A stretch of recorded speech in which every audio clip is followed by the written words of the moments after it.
power puncher. The kid got dynamite in his hands, and he showed his power. That quickly, that early. Good stoppage by the referee.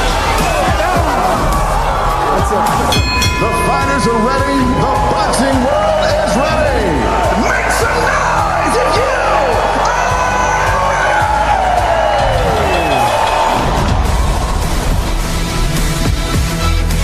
Go the Boy Fight Night is on the air, live from the Fantasy Springs Resort Casino in Indio, California, the Coachella Valley, the desert. Tonight, we have a packed fight card full of Golden Boy prospects with bright futures. The main event, 10-round battle at super bantamweight. Coachella's own Manny Flores takes on Victor Olivo from Hermosillo, Sonora, Mexico. The co-main, undefeated Tito Sanchez against Edwin Palomares in a 10-round featherweight scrap. Also tonight, 6 rounds in the middleweight division. Manny's cousin, Grant Flores, also from Coachella, takes on the Boricua, Luis Caraballo. At lightweight, undefeated Daniel Jumba Garcia from Denver, Colorado, takes on Jorge Villegas from Oxnard, also in a 6-round battle. 18-year-old Caden Griffiths, remember that name is what they're telling us. He will take on Marcus Bowes in a 4-round welterweight match. And to get things going, our opening bout, Johnny Cañas from Orange County takes on Pedro Cruz in live a on the zone from Fantasy Springs Resort Casino. Inside the event center, Golden Boy Fight Night, a Thursday night in the desert, should be full of action once we get inside the ring. Alongside Gabe Rosado, I'm Bethel Duran. Thank you for joining us. Golden Boy Fight Night, all about showing you tomorrow's big stars tonight. And the prospects have to get through the test. And a few fights ago, Manny Flores, 3 fights ago to be exact, well, he was the main event. And he didn't perform. He lost to Walter Santibanez. Gabe, you and I were here for that fight. Manny on his own said, I had a big head. I overlooked him. The kid was humbled. Yeah, absolutely. You know, he didn't seem focused in that fight. Looked like he was too busy, maybe with the fans, selling tickets, doing things that really he didn't have no business doing. Just focus on the fight. But he's on a roll now with 3 wins in a row. And you can see the focus, him being disciplined on the game plan, establishing a good jab. You know, I learned working with you, Gabe, as you've told me, fighters, when they're young, it can easily be distracted and they forget the main thing. Gabe, he was handing out tickets, selling tickets, like you just said. He was also worried about what music he was coming out to, except for the fight. And his last 3 fights, he's been knocking out his opponents. Golden Boy didn't give up on him. They built him up. But at the age of 26, though, it's time for him to take that next step. What do you want to see? Today, just show consistency. You know, in his last couple of fights, what I like is he's being patient. Right there, you see him counter with a hook and a quick uppercut. It's the patience. That's what I like. In the Santibanez fight, you know, he was kind of rushing it. He was getting beat to the punch. Right here, he's working the body, picking his shot smart. Now, that fight right there, obviously, when you build back a fighter, you're going to give him a light touch the first one. Then you want to give him a little bit more and more. He was knocking dudes out of the second round. He had that aggressiveness, that tenacity. That's what you really liked about it, Mike. Yeah, absolutely. You know, because when you're focused and you have a game plan and you don't have all these distractions, you can concentrate on the game plan. You know, he had a good jab, and that's the thing that I like the most, and he was setting up his power with that laser jab. All right, so he had the light touches. Now it's time to really find out what you're all about. And Olivo from Sonora, Mexico, fighting in the United States for the first time, begging for an opportunity to come to the U.S. and show what he has. He can be dangerous. Yeah, you know, one thing about him is he's not afraid to mix it up and stay toe-to-toe. And that's the problem, that Flores can't engage with him early in the fight. Establish the jab, keep your distance, keep your range, throw some body shots to slow your man down. Don't just mix it up with him right away. I'm really looking forward to seeing that one in the main event tonight. The third member of our crew is the one and only Brandy Flores.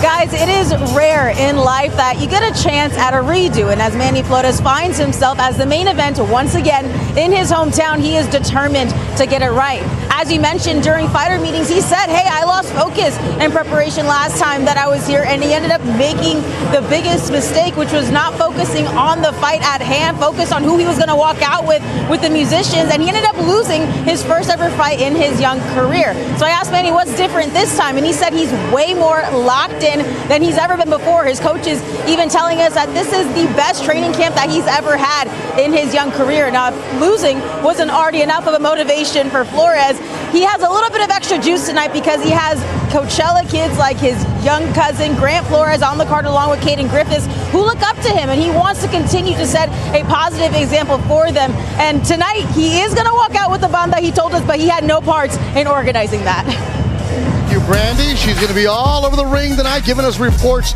here on Golden Boy Fight Night. Flores Olivo, the main event. That's coming up later on. Our first fight, though, as the sun is setting here in the Valley, is going to be Johnny Cañas. The 20-year-old is 6'1", a huge height and reach advantage as he takes on Cruz from San Jose. Our ring announcer for tonight, the one and only Joe Martinez. And now, fight fans, we are set to go 6 rounds scheduled in the lightweight division. The 3 judges scoring this fight at ringside: Rudy Barragan, Don DeVergis, and Fernando Villarreal. Inside the ring, your referee in charge of the action, Thomas Taylor. Introducing you first, fighting out of the blue corner. Wearing blue trunks, he weighed in officially 140 pounds even.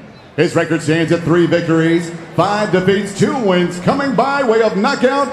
Fighting out of San Jose, California, here is Pedro Angel Cruz. And across the ring, his opponent fighting out of the red corner. Wearing pink trunks trimmed in white, he weighed in officially 137 1/4 pounds. In 5 bouts as young professional, he stands perfect with 5 victories, no defeats, 2 wins, coming by way of knockout. Here is the undefeated lightweight from Santana, California, Johnny Sugarcane Cañas.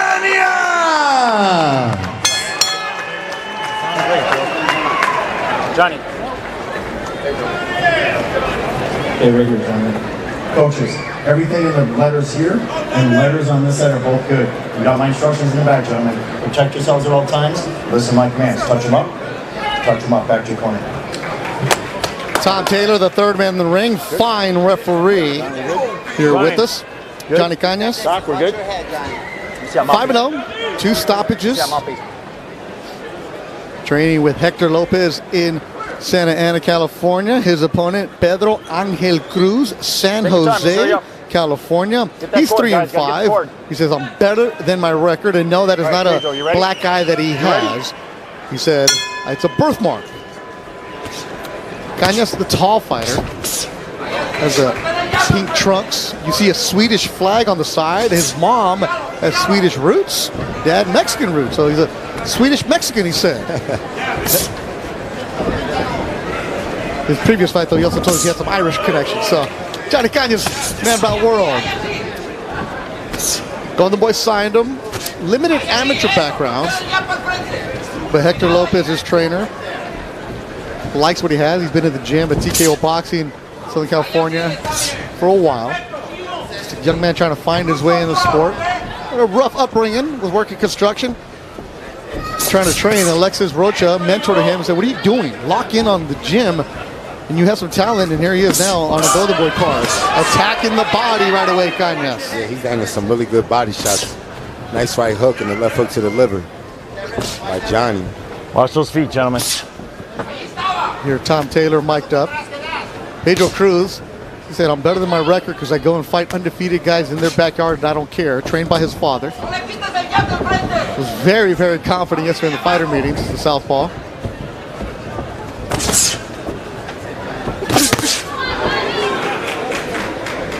Golden Boy Fight Night, all about giving young prospects an opportunity to shine on a Thursday.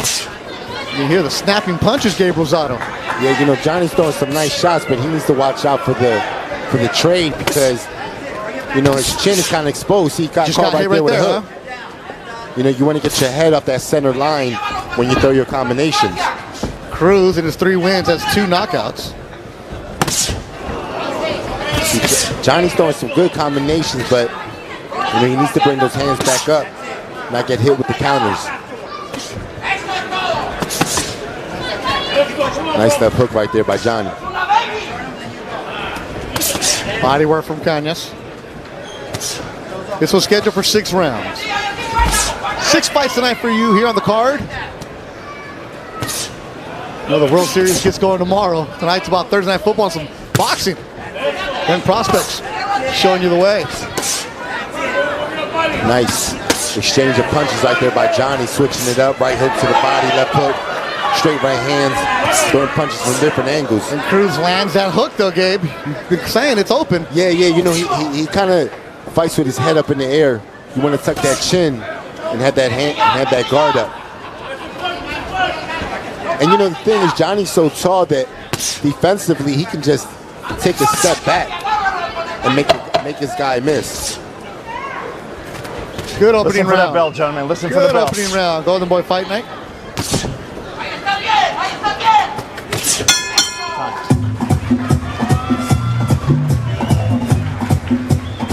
Don't get careless though, okay? Slow deep breath. What'd you think? Good?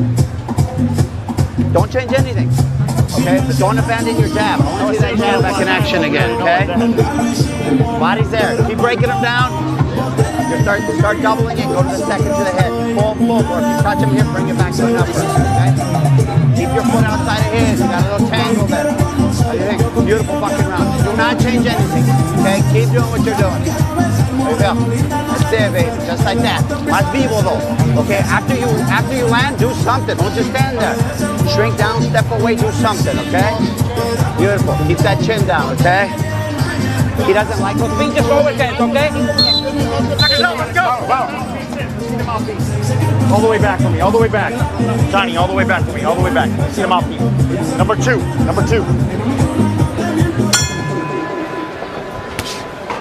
You know, but the Hector Lopez in the corner of Johnny, you know, telling him when you finish your combinations, step on an angle, step to the side, don't just stand there for the receipt, which is great advice from his coach. Hector Lopez trains Alexis Rocha, also had Ronnie Rios, CKO Boxing Club in Santana, California. Did a great job for the community. There's some pros that come out of there. He also now training Terror Cabrera, Gael Cabrera, who was supposed to be on the card tonight. His fight fell off. Hector's been around a long time. Old school, no nonsense. So one of the problems with Johnny Cañas is making sure that he stays home during camp. Young guy who wants to be out in the streets with his friends. He's like, you can't do that. So then Alexis Rocha got to him. He's got the talent, but it's about making sure that you stay the focus. And that we've seen so many fighters, especially young ones, fall away. And you know, Johnny's listening to his coach because a few times now he's lets his hands go and he takes that step back right there, that simple step back. Let your hands go, step back. Numbers all on the side of Johnny Cañas, advantage for him in the first round. Cañas locks in though. Sparred for this camp, Jose Ramirez and Oscar Duarte, who you'll see in Riyadh season in the middle of November. So after sparring Jose Ramirez went up to Hector and said, this kid's got talent. He's got something. He's like, well, can you tell him this? Because he's not listening to me anymore. And Ramirez told him, you're very talented. You need to keep going. And he said that kind of gave him that boost of like, okay, because he admires and he grew up watching Jose Ramirez, one of his favorite fighters. Yeah, absolutely. And you know, talent's one thing, but you got to put the work in. And that's a good straight right hand by Johnny. I would like to see him go to the Don't push, Johnny. Don't to push. the body with a left hook right after that right hand. See right there, it's there for him. There's that right hand, but no hook follow. Huh? Yeah. See, he's landing the right hand, but you know that right hand could be a distraction. So you know where Pedro can forget about that hook to the body. It's a decoy shot. You throw it as a decoy shot. Lots of talent. That's what they say in the gym for Johnny Cañas. The Golden Boys signed for his pro debut. So Oscar De La and Eric Gomez saw something in this young man, and see, 6'1", can grow, and he's landing that right hand. He's rolling with that too, isn't he? Yeah, the right hand is money.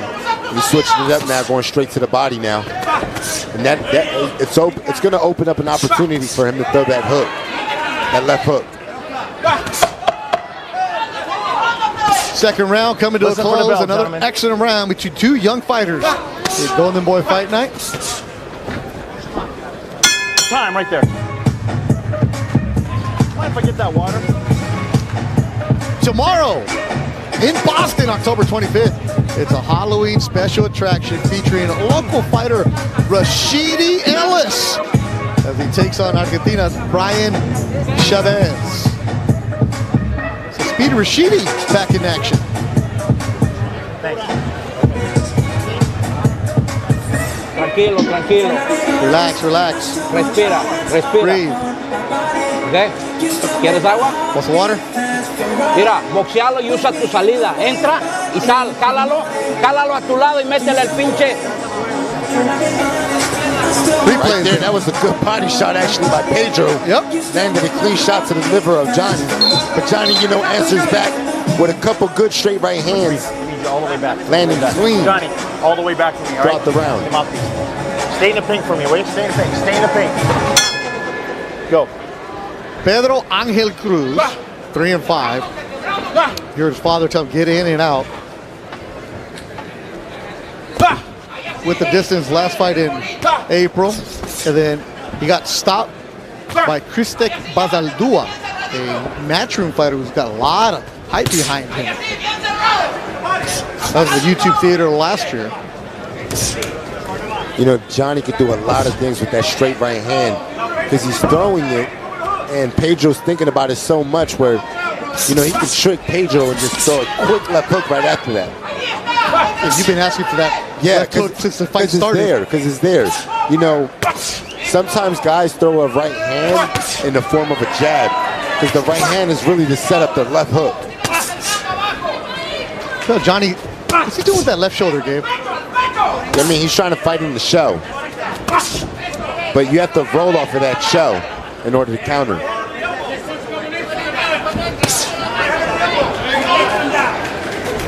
Cañas in the pink. Golden Boy ring with pink dressing for breast cancer awareness.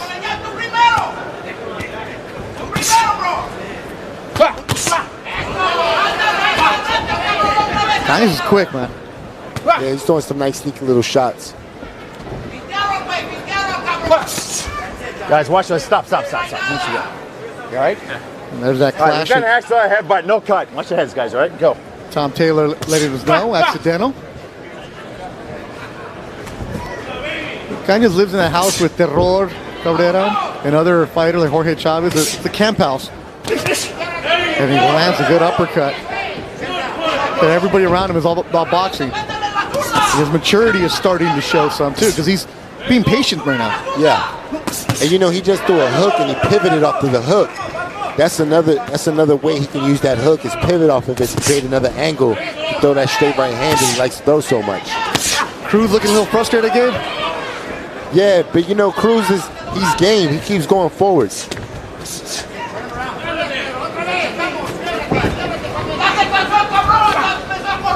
Coming up next, Griffiths and Marcus Bowes from North Carolina. Working our way towards the main event. Get him up a little bit. Manny Flores and Victor Olivo. There's Nice that left hook. And it lands clean on the money. Another nice. Doubling it up now. And that's what you want to do. These hooks are landing because Pedro is so focused on that straight right hand that now Johnny's throwing the hook behind him. Ooh, nice hook. Pedro walked right into that. No punch. Straight back. Gentlemen, listen for that bell. He's listening, Gabe. Done with 3.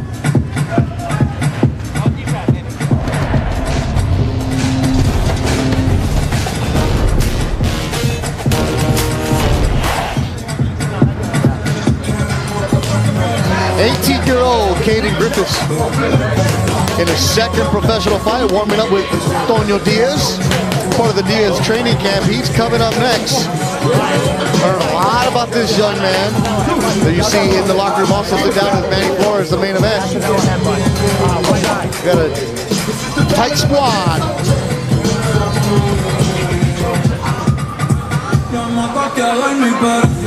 Yeah, right here, Johnny landing a good left hook right behind that right hand. Good shot, stepping back, right hand, quick jab, good movement, good footwork. And Pedro right there walks into that check left hook. Right there in the pink. Good job. Make sure I'm mouthpiece. Fourth round, scheduled for 6. Our opener here at Golden Boy Fight Night. Also see Daniel Garcia, Grant Flores, Tito Sanchez on the card. Love these Thursday night shows that we do because it's about giving the young fighters exposure on a bigger platform all over the world on DAZN.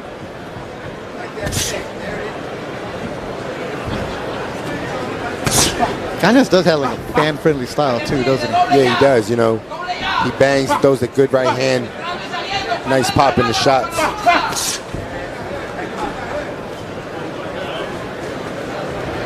What are they saying in the corner of Cañas, Brandy Flores? Well, Hector Lopez telling Cañas to just keep breaking him down, don't look for it, but he wanted him to change up the speed and to be careful and make sure he doesn't walking into anything that Cruz throws at him. Change up the speed, Gabe. Yeah, I understand what Hector's wanting from him is he's throwing that right hand over and over, and if Pedro understands the rhythm and the speed of that shot coming, it won't hurt him. You know, you can anticipate the power going behind that right hand, so you switch up speeds. It's like a pitcher, right? You throw a slider, a changeup, and then you trick him with that quick fastball. And that's the development of a young fighter too, right? Knowing how to do that. Yep, it takes time and experience.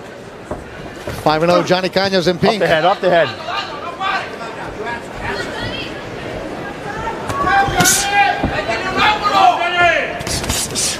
Guys, watch those heads. Watch the heads.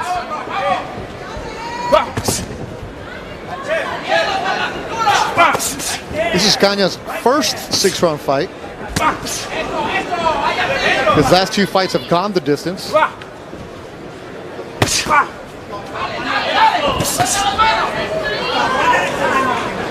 And that's the thing about these development shows, an opportunity to keep the kids active. This is Cañas' 4th fight this year. Staying busy.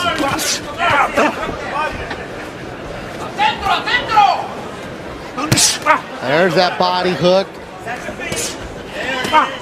That's what I want to see more. You see that right there? He threw a shot and he rolled underneath. And that's what he needs to do more because, you know, he's standing tall and he's getting away with it right now. Left eye. Blue you know, corner. but as the competition goes on, you know, guys are going to make you pay for that. Cruz is cut on the left eye. You heard Tom Taylor telling the commission it was from a punch.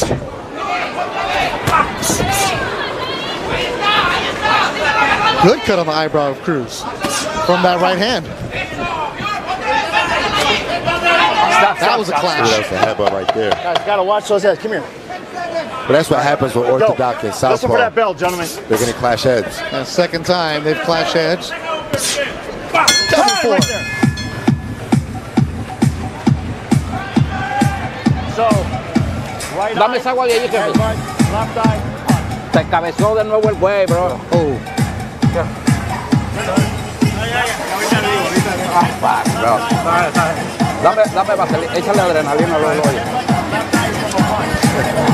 Tom Taylor, referee, letting us know that the cut on the left eye is from a punch. This one's from a punch, gentlemen, just so you know. It's been ruled by a punch. The right eye is a headbutt. Sí, sí. Es fine, es fine. John, what round are we in? 4 to 5? Oh. Yeah, that was a headbutt. But it's already bleeding right there. Yeah, that was after. That was the other put. That was right towards the end. Piece. So he cut him, and then he headbutted him. Stay in that pink. Right here. Let's go. So for the first time in his career, Johnny Cañas in the 5th round. The development of a young fighter, go 4 to 6 to 8, 10, and then you get to the championships. Stop. No knockdown. Give me gloves. Hey, stop the top of the head, all right? Keep the head up, though. Go. Cruz is rugged. He's a part-time fighter. Like, what do you do? He's like, well, I work a lot of different jobs. I do a lot of different things. Like, anything specific? Just a lot of things. All right, cool. I'm not going to ask any more. It's the majority of most fighters. Yeah. Cañas on the other side has a support team around him where he only has to train. But he was working construction when he was 18. He was a part-time fighter at once. Cañas throwing some good body work right there.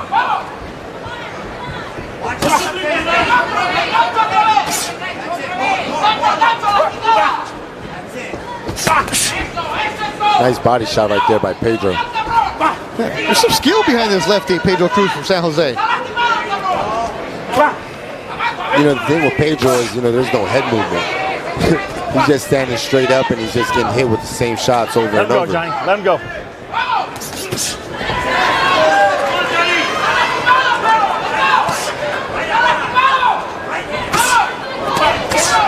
Nice body shot right there by Johnny. Cruz is just going to try to slug with him. I don't know if that's a good idea. 1-2 from Cañas. Cruz trying to get off the ropes, he does. Cañas puts him right back on the ropes. Those punches from Cañas are landing with authority right now, Gabe Rosado. Yeah, and what I like is that he's switching in the punches, you know, uppercuts, hooks, straight right hands. Punches coming from different angles. Left hook to the body, uppercut from Cañas. Doing whatever he wants in this round.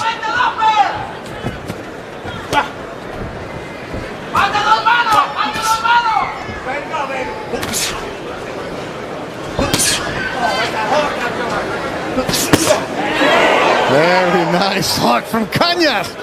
Gabe Rosado, he's looking different this round. Johnny, don't push off you with can that. see that these punches are starting to get right, stop. No punch, the best of Pedro right now. Right? He looks like he's slowing down.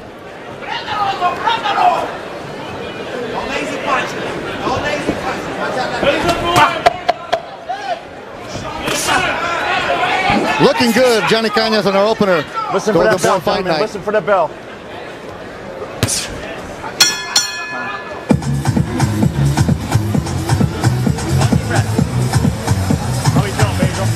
All right, baby. Beautiful round. I know. He's slowing down a lot. Just be careful with a counter left. That's all he's doing. I think you can stop him now. You just got to be smart pressure, load up on 2 or 3 shots. This one, the right hand, and drop the left hand here. Okay.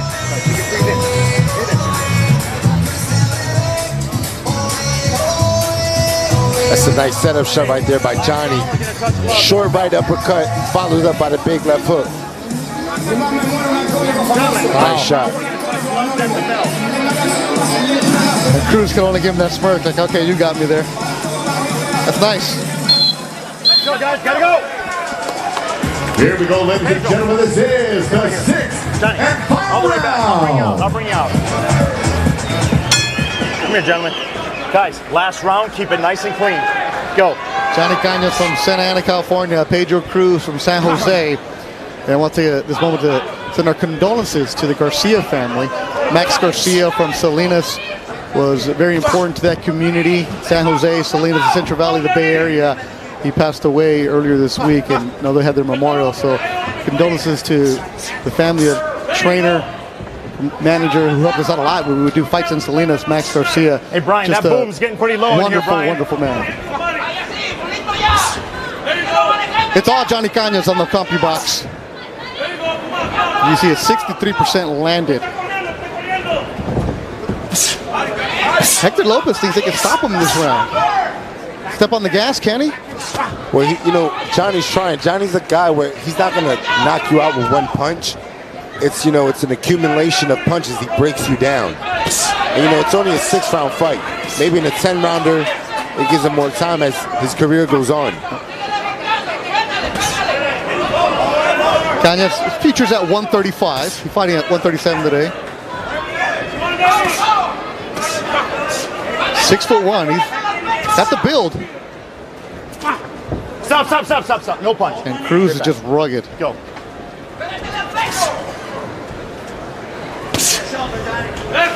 Halfway through the 6th and final round. Nice counter shot right there by Johnny. Quick step back right hand. Cruz sticks out his tongue. Oh, there's that overhand left from Cruz that Hector Lopez warned him about. He said that's the only thing he can do. Being desperate. Yeah, Johnny took the shot well, though. Yeah. And he's coming back. A minute to go in the fight. You know, Johnny needs to probably dig more to the body. You know, he's headhunting right now. And, you know, you can get the knockout by a body shot, too. He's got to put some punches together, too, right? You got to close. Let that arm go, Johnny. First 6-round fight. Learning and growing experience every single time.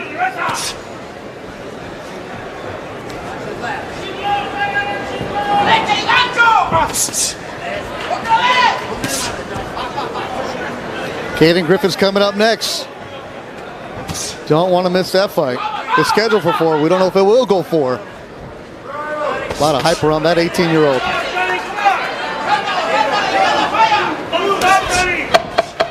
Ten seconds to go in the match. Johnny Cañas, Pedro Cruz going back and forth. Listen for the bell. Good action. Yeah, Good work. Johnny's not going to get the knockout, man, but he put it on a good performance. Respect between the two. Respect to Pedro Cruz. I like Cruz. He's rugged, man. He's tough. But Johnny Cañas passed the test tonight.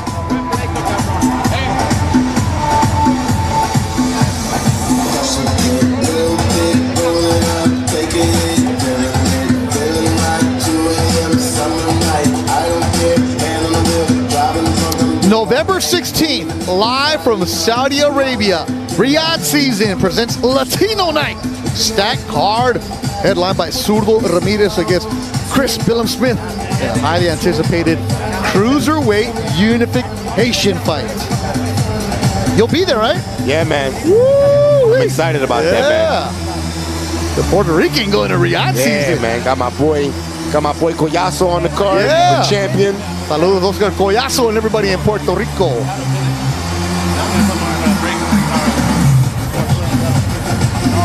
The TKO Boxing, SOA Boxing. You see Hector Lopez talking to his fighter.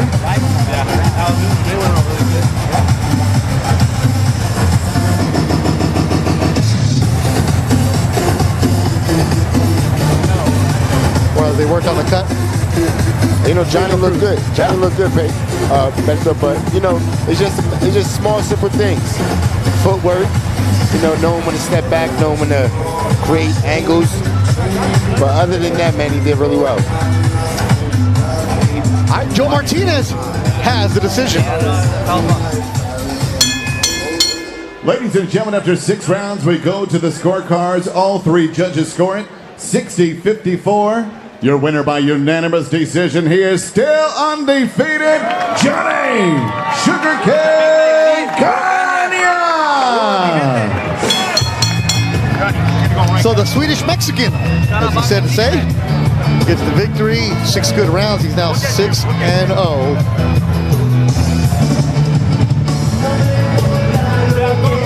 Came out to Maná. Like I don't care. It's a song. There you go. Now you can smile, Johnny. Look, he's 6'1", 135, good looking. You can market this kid because he also has talent. Definitely has that. Let's look at some of the highlights for Johnny Cañas' unanimous decision victory. Back to my factory corner. Yeah, the southpaw Pedro Cruz came out aggressive, but then it was all Johnny Cañas. Yeah, for me, you know, it was that straight right hand. And you know, once he started sitting on the left hook, man, it was just landing right there. Big left hook. Throwing some good body shots. You know, just dominating, controlling the pace of the fight. Right there, unfortunately, is a big headbutt.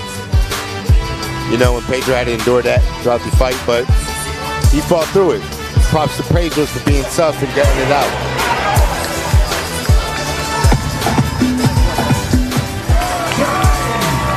Tom Taylor raises his hand. So Victor for Johnny Cañas opening up the Golden Boy Fight Night show. 5 more fights to go. Cañas talking to his fans. People out here, enjoy the moment, young man. You earned it.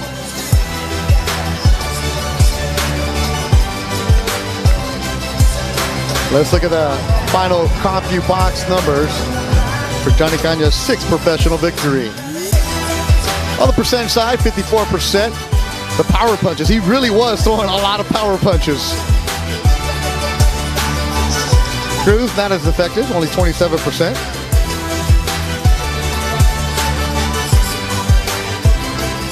All right, so Cañas gets the victory. Now working our way towards the main event is Flores and Olivo. We also got Tito Sanchez, Grant Flores, and Jumbo Garcia. Are you ready? Yeah, go ahead. I'm only 22 years old. I'm not even in my prime yet, but I feel many levels above these champions and contenders.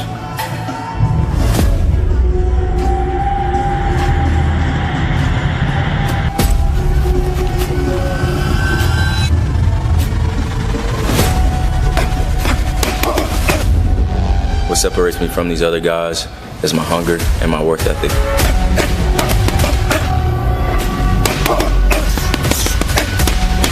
These other guys are too soft. I'm prepared to knock everyone out to reach my goal.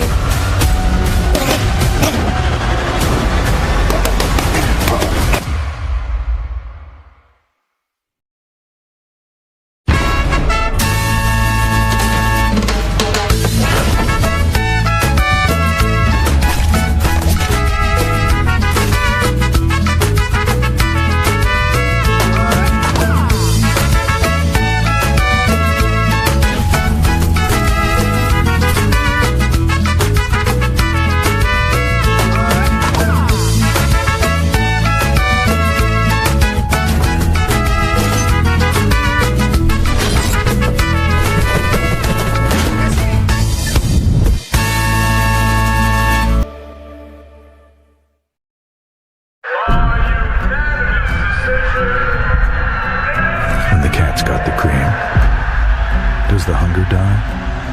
Or does the hunt for the next victim intensify? But tread carefully now. Choose wisely. For an injured wolf is at its most dangerous time lethal. we fight in Reggie's program. All right. Foley. Foley, nobody. Who the is Foley? Linares, old man. Grandpa. Taylor shot. Washed up. Progress. Don't write me off. Do not write me off. It's just another name on my record. World title next. Don't just talk about it, be about it. Stand on business. Stand on business. Live on DAZN.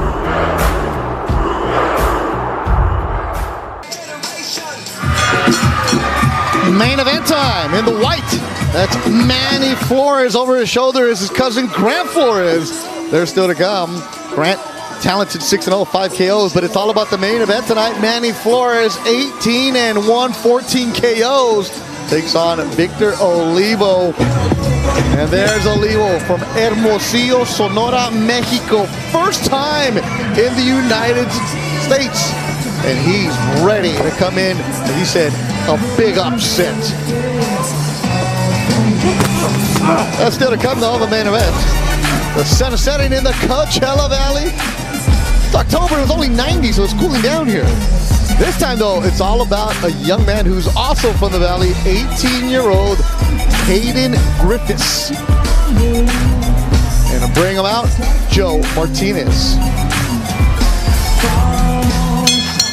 Once again, ladies and gentlemen, we are set to go with the next fight tonight. 4 rounds is scheduled in the welterweight division. The 3 judges scoring at ringside: Rudy Barragan, Hall of Famer Jack Reese, and Fernando Villarreal. Inside the ring, your referee in charge of the action is David Sullivan.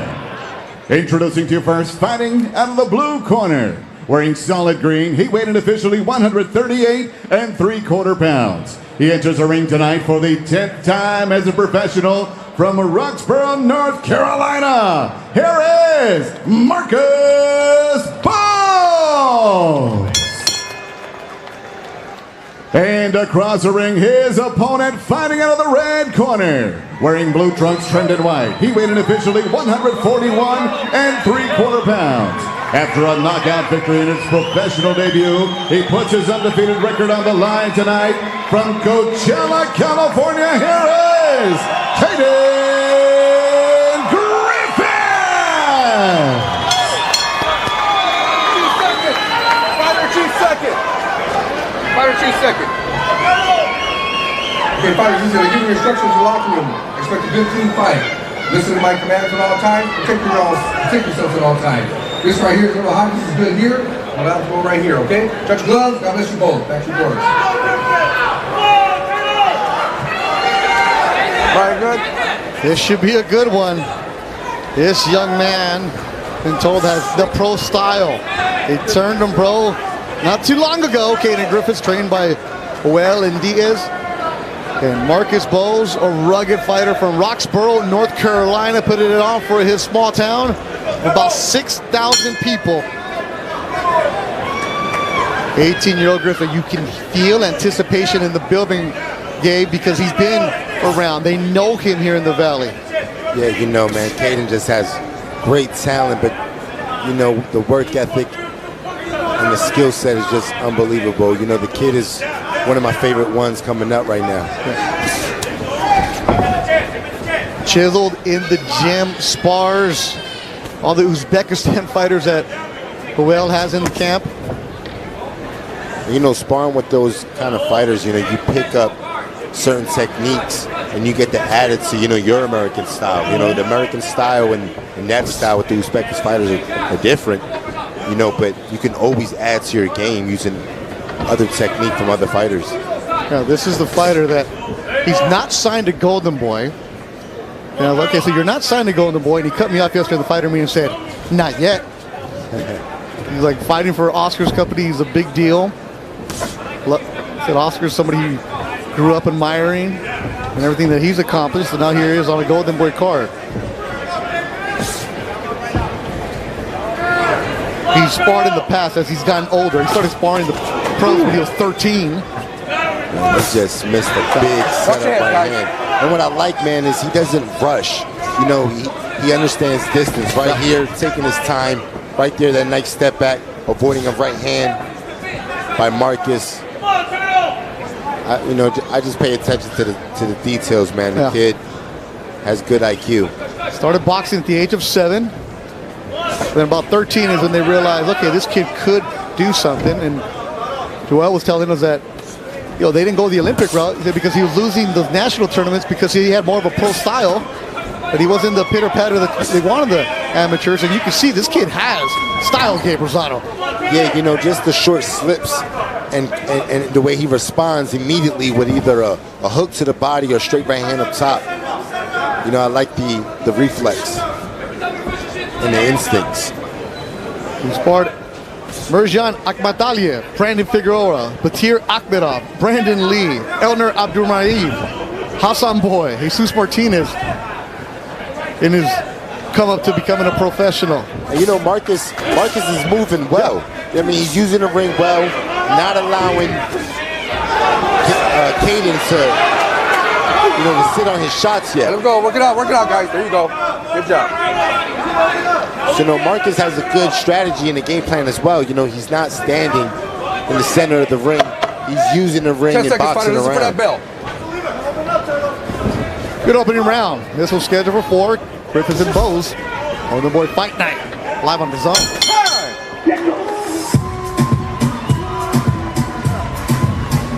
Hey, he's moving a little too much. He's moving a little too much. You gotta relax off a little more, huh? Relax off a little more. You gotta touch the chest, touch the chest. Every time you throw a punch, every time you throw a combination, watch this right hand. That's all he wants to do. That's all he wants to do. When you get inside, you get together, don't try to hold him. Bring your elbows in, squat down, boom, boom. They do body shots. Start slowing him down. He has too much legs. Slow him down to the body. Okay, make him stand there, make him step there. Start throwing punches from the... A little bit nervous, but if you keep staying off on him, it's going to build his confidence up, build his confidence up. You need any water? All right. Huh? A little bit? Look. Remember, probe with that jab, probe with that jab, probe with that jab, and hit that body. Hit that body, okay? Number 2, guys. Number 2.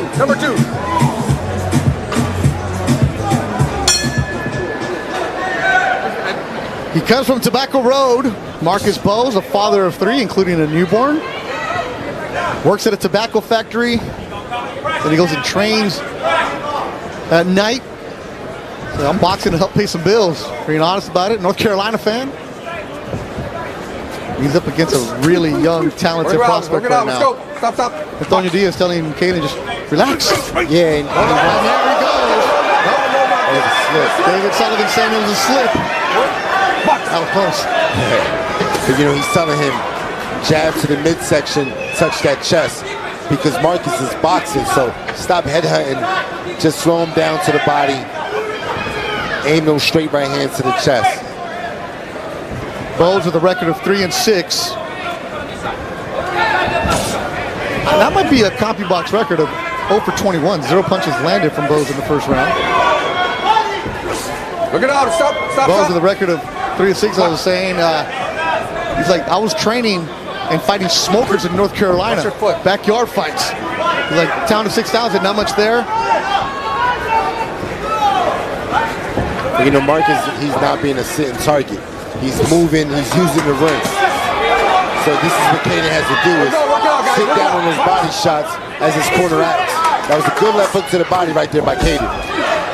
Work it out, guys, stop. And there you see Beck the Bully, your buddy, giving instructions ringside.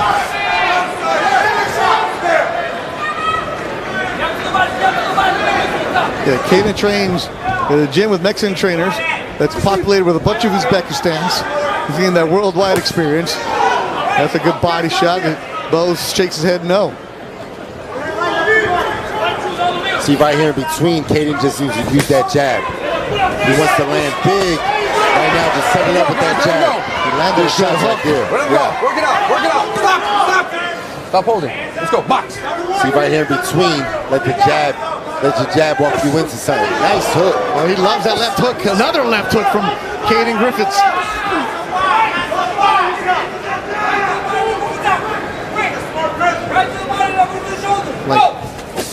Another solid left hook. Wow, swing and a miss for Griffiths. You hear the ooh from the crowd. And now Bowes is survival, winging his own punches. Nice jab to the body. Right now, Marcus ain't moving as much because the body work slowed him down. There's that shot to the chest. Yeah, the body work. Yep, the body shot to take your legs 10 seconds, out. guys. Listen for that bell. Nice combinations right here by Caden. Guys, let him go. There you go. Bowes a tough dude. Wearing those shots.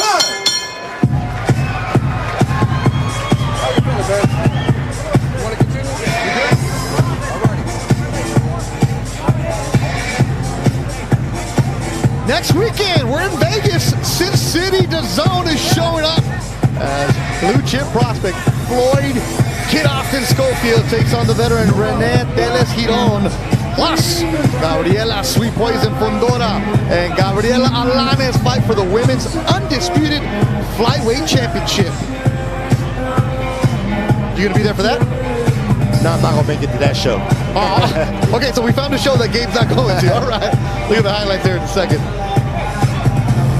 Yeah, that right there, that was a slip. It was a hook that kind of landed behind the back shoulder.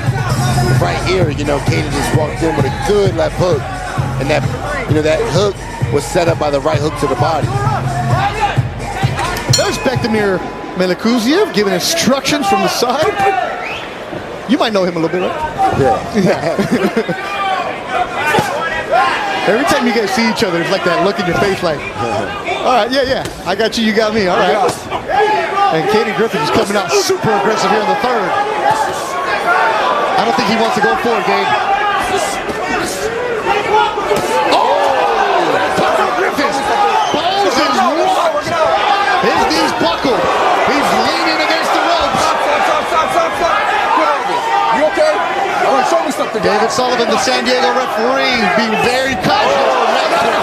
I don't know how much longer it's going to last. Bowes is tough, but Griffiths is pounding. Left hook from Griffiths is vicious right now. The overhand. Off his feet, jump in there. Thank you. Stop it. Caden Griffiths. A second victory for the young man. A third round stoppage for the 18-year-old. Bowes is tough, but he got punched off of his feet, Gabe. Yeah, man. And you can see the ref was watching closely. And, you know, Marcus, he was surviving. He was on survival mode, getting hit with big shots. 52 seconds of the third round. We told you in the beginning, pay attention. This young man is impressive. There you see his dad. Okay, big win. Look good, fun, and no emotion for the guy. This kid's killer. He means business, you know. The kid's focus is locked in.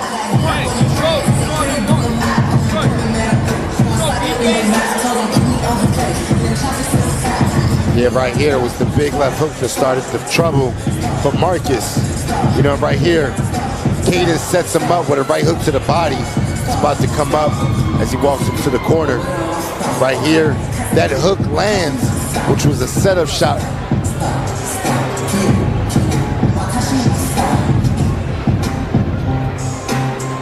You know, right there, the referee had asked Marcus, are you okay? And he's not throwing anything back. You got to throw shots back. He's trying, but those shots are flimsy. And here, jump in. Excellent job by David Sullivan protecting the fighter. It was only a matter of time before something really vicious lands. There is the crowd making noise for the Coachella Valley native, Caden Griffiths. He came out to some Rage Against the Machine. It's Griffiths goes territory to face Jack Catterall.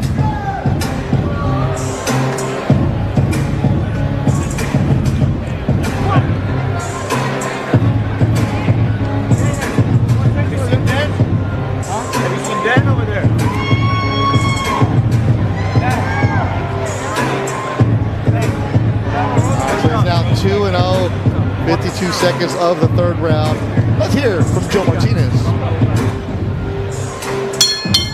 Ladies and gentlemen, the end comes officially 52 seconds, round number 3. Referee David Sullivan puts a halt to the fight.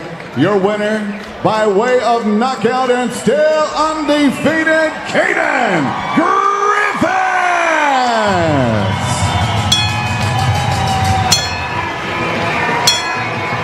There you hear the rage playing. That's some rage in that young man. Was calm the first couple rounds, and then the third, boom. Yeah, man, you know, once he closes the distance, you know, he's throwing big shots, big hooks to the body. And, you know, it's precise punching. Picks his shots wisely, good jab, good power. Great performance by the kid.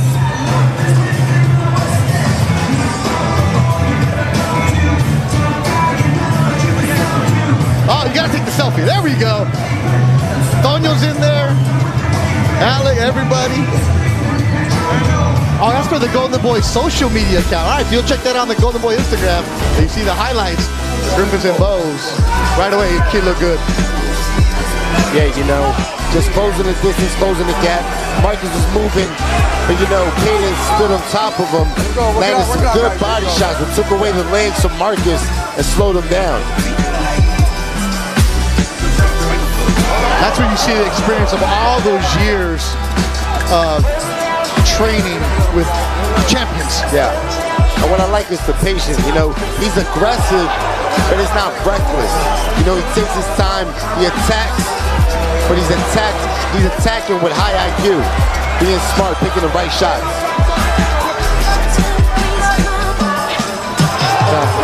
Bowes is tough, man. That man from Tobacco Row is tough, but Caden Griffiths, I think there's something brewing with that young man. No, for sure, man.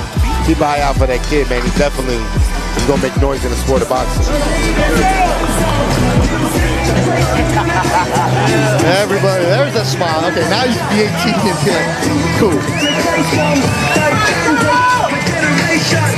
So, Jeremiah Estrada with the hat, pitcher for the San Diego Padres, who's here to support the Flores brothers, but he's also obviously a Caden Griffiths fan.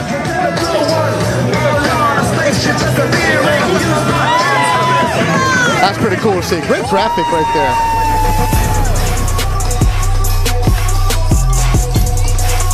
Look at the copy box numbers. Of course, going to be off the side of KB Griffiths. Over 50% of the power punches landed from him, and they were landing with authority. All right, so 2 fights are done. Let's look at the fight card here at Golden Boy Fight Night.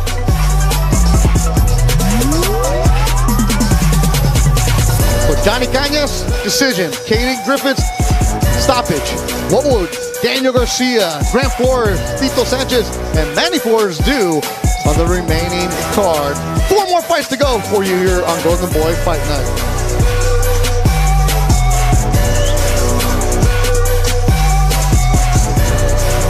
An exciting couple months coming up on DAZN, November 9th. From the city of brotherly love, hometown favorite Boots Ennis makes the second defense of his welterweight title.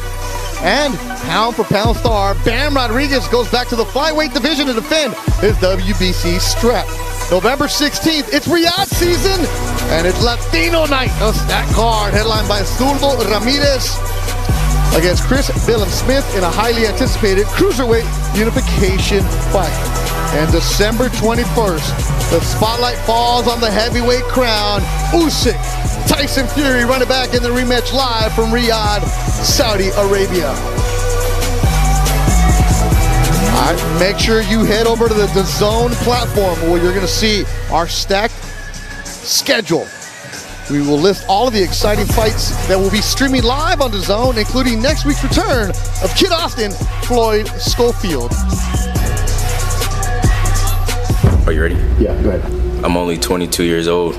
I'm not even in my prime yet, but I feel many levels above these champions and contenders.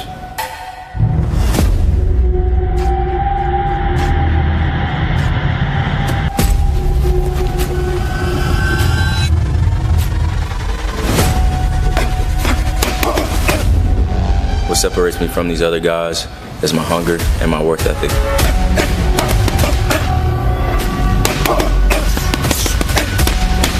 These other guys are too soft.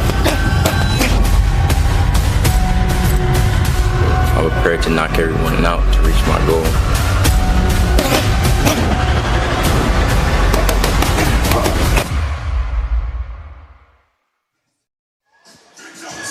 November 2nd in Vegas next weekend. We'll be there. Blue chip prospect Kid Austin, Floyd Schofield takes on a veteran Rene Hidon. Let's see what the zone camera's gonna do. You know why? Because Kid Schofield is a fighter that puts on a show. Training in Austin, Texas. Back here ringside, Beth Duran, Gabe Rosado. Gabe, we've been seeing Floyd Schofield coming up. What do you like about that young man? Man, he's explosive, powerful, and he's hungry, man. You know, he's relentless. When he steps in the ring, he's attacking. Yeah. He wants the knockout. That's what I like about the kid. And if you follow his social media, he's always in the gym, always working. He's putting in the work. But, again, his social media, he likes to tell us, my dad runs it. My dad likes to go and call out the names. I do, too. He said he'll take on Tank. He'll take on Haney. He'll take on Shakur, whoever. He's not there yet. I like the aggressiveness, but he still needs to prove something before he gets to those guys. Yeah, but, you know, he's on his way. I like the attitude. That's the way you want your fighter to talk. You want him to call out the big guys. And right now, November 2nd is the opportunity for him to make a statement and call those guys out and really get those kind of fights. And the young man will be the main event. He's been working his ways up from the club shows in Texas. Now he's going to be the main event on DAZN. He's been asking for it. He said, this is what I deserve. Golden Boy signed him. And he's a young man that Oscar De La Hoya and the rest of the partners here at Golden Boy really like. There you see the Dominican roots that he has for the young man from Texas. So Floyd Schofield is a fighter that is really impressive. But again, you got to be careful. The veterans are coming in here ready to upset you. Oh no, for sure. You know, and just stay focused, stay locked in. Yeah. Keep that game plan going that you are having with your father in his corner, and just keep that strategy, and sky's the limit. And the division is loaded. There are a lot of names out there. You look at the top, of course, Tank, Lomachenko, Camarón Cepeda, who we're going to be seeing. And then you see the guys towards the bottom, Murataya, Sean Davis, Frank Martin, Andy Cruz. You know, he's not on the range, not in the top 10. He's probably the outside of it, continuing to go. But I like the attitude, as you were saying. But that division is stacked, man. Yeah. No, he's in a stacked division, man. But, you know, the kid, like I said, he's hungry, he's determined, and that's what you want to see in a fighter. And, yeah, he's calling out the big names, and people might say, oh, you're not ready for that. But what he's supposed to do, you got to call the top guys, you know, and that's what I like about him. All right, so that's what it is. Of course, look, we're not saying Floyd Schofield is the next coming where he's going to be the man right there. He's got to get some seasoning, and he's got to get past Giron next weekend in Las Vegas. But a fighter like that, early 20s, what kind of fighter does he have to take on before he's ready for the big names? Well, this fight right here depends how he dominates. Okay. Does he dominate his opponent? If he does, then you know what? Step him up. Okay. One of the top 10 guys in the division, and then see where he goes from there. But, it's a young man's sport. Okay. Get it while you can. Yeah, get it while you can. That's Floyd Schofield. We'll see next weekend in Las Vegas. He's going to take on the veteran Rene Giron. Let's see what else DAZN has in store for the near future. Following Philadelphia's biggest fight in 50 years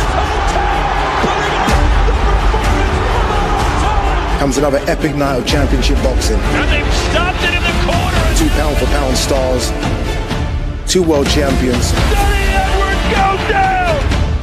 Jaron Boots Ennis and Jesse Bam Rodriguez. 2 kings. November 9th, live on DAZN.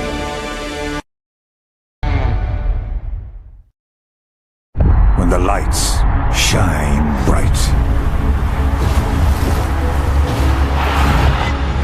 and you've made the lonely walk,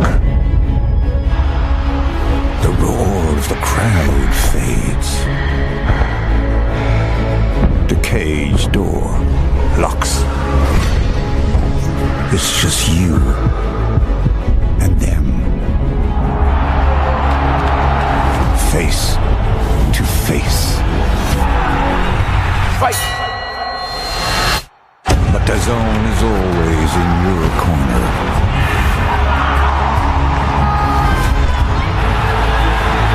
Setting the stage for greatness.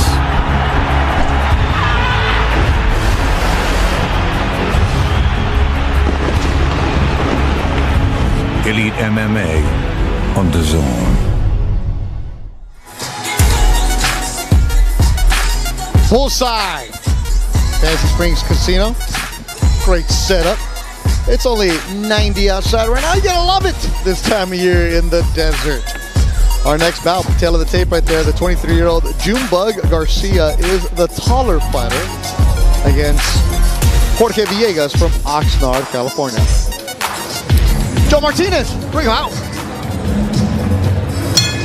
Once again, fight fans, we are set to go with the next fight tonight. 6 rounds scheduled in the lightweight division. The 3 judges scoring at ringside, Rudy Barragan, Don DeVergis, and Jack Race. And inside the ring, your referee in charge of the action, Thomas Taylor.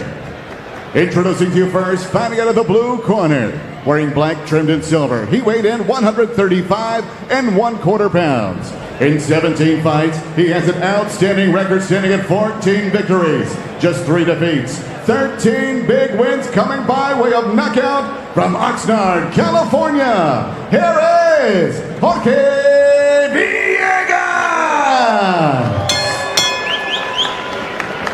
And across the ring stands his opponent, fighting out of the red corner. Wearing multicolored trunks trimmed in black, he weighed in also 135 1/4 pounds. In 9 bouts, this young professional is perfect with 9 victories, including 7 wins coming by way of knockout. Here is the undefeated lightweight from Denver, Colorado, Daniel Junebug Garcia.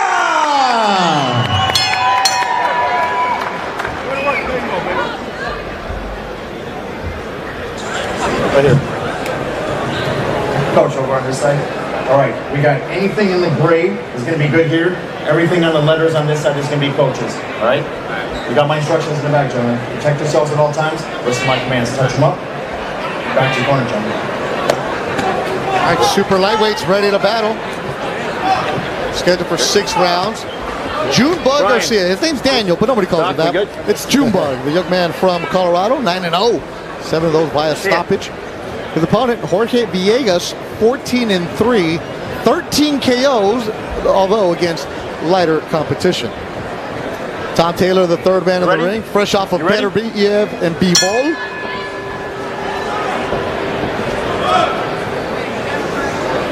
Beto, I like this kid Garcia a lot, man. Fundamentally sound, great jab, nice counter shots, sharp. Yeah, great personality, all about boxing. He's from Denver, but he finishes his camp with Danny Garcia, his trainer, in the Oxnard area. So he'll start camp at home, and then the final month he finishes in Southern California. Garcia, 23 years old.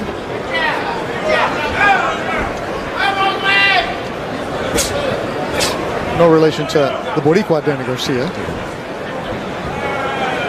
No, right now Danny's just, you know, picking his shots, but keeping distance. Waiting to see what Jorge's gonna do. If he's gonna try to do something about that jab. Third time Garcia is on a Golden Boy Fight Night show, developing. 7 times in California, also fighting Colorado and Arizona. Got to get away from home if you want to grow. His last fight was a second round stoppage. David Minter back in May.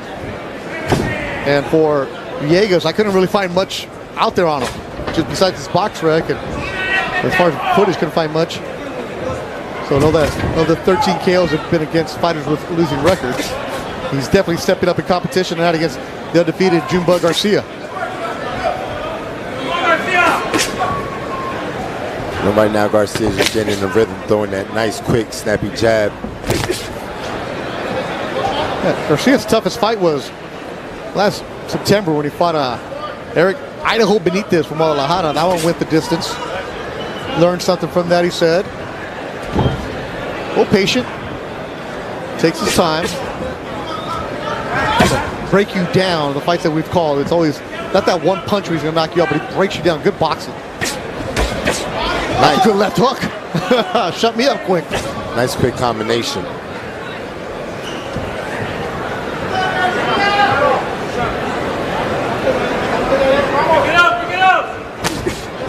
Villegas with a shot. Villegas felt some of that power trying to stay away. Yeah, but you know, right now Garcia's just keeping him honest with that quick, snappy jab.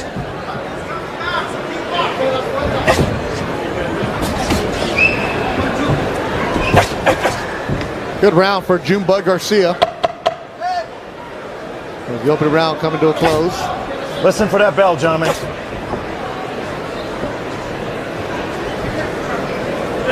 Time right there.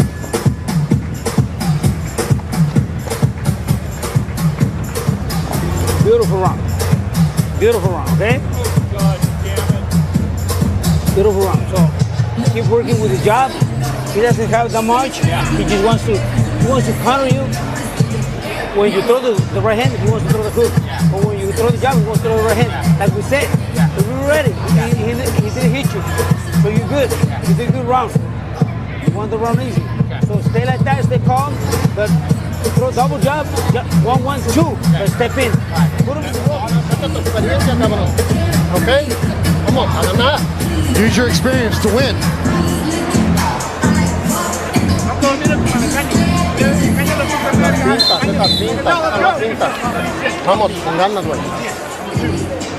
Edgar Quiñones in the corner of Villegas and Marcos Caballero working as a cut man. Marcos helps train Chocolatito.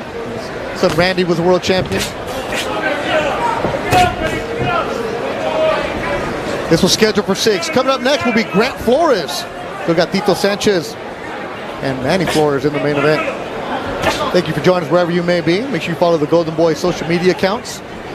Exclusive behind-the-scene coverage of tonight's show. That was a nice counter hook by Jorge. Landed clean. Villegas from Los Mochis, Sinaloa, now living in Oxnard, California.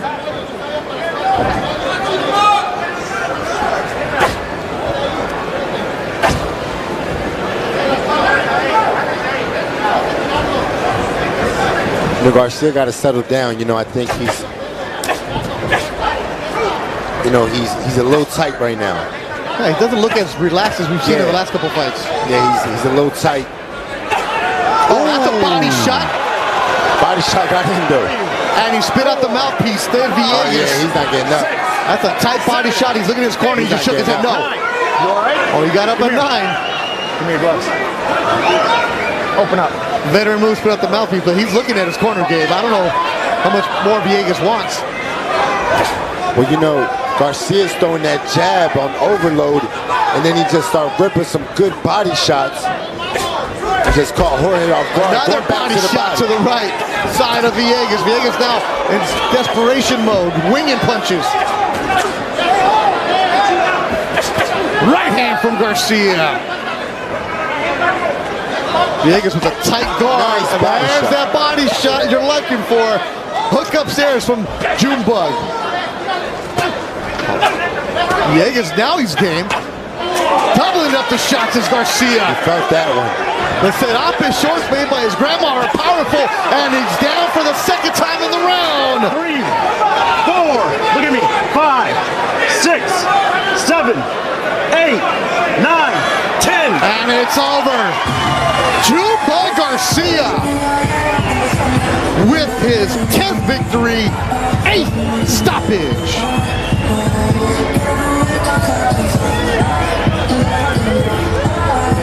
.215 of the round.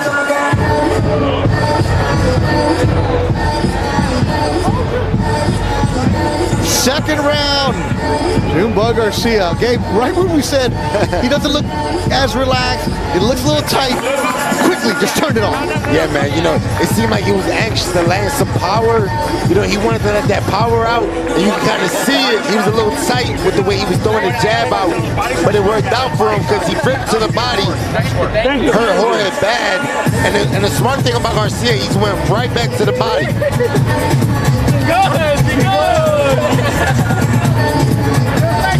Let's look at the knockdowns. Right here was a setup. That hook up top set up the shot to the liver. And he went right back to it, right back to the liver. Yeah. Good body shots right there by Garcia. And this is what ended it. This onslaught.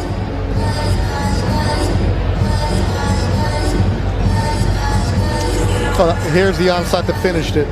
Yeah, and the beauty about it is that, you know, Garcia kept attacking. Didn't allow Jorge to breathe or relax. Villegas stayed down. Could he have gotten up? Yeah, but he was feeling some pain.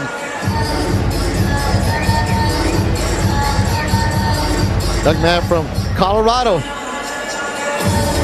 So he goes and buys a serape for each fight, and then his grandma cuts it up and makes it into trunks. And every single pair of trunks that he's worn for professional fights are on display in the family room. The way he's going, they're going to need some more blankets, man. It's a dope look. Ernie De La Cruz, Danny Garcia Sr.'s father in the corner with Joe Martinez. Ladies and gentlemen, the end comes officially 2 minutes, 15 seconds. Round number 2. Referee Thomas Taylor reaches a count of 10 for your winner by way of knockout. He is still undefeated, Junebug Garcia.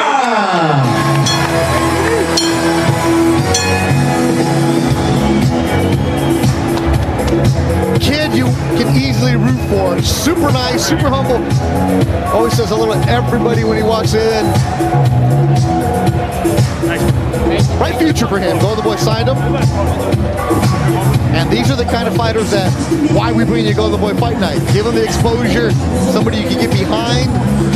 That smile right there. Now you're going to take the Golden Boy selfie.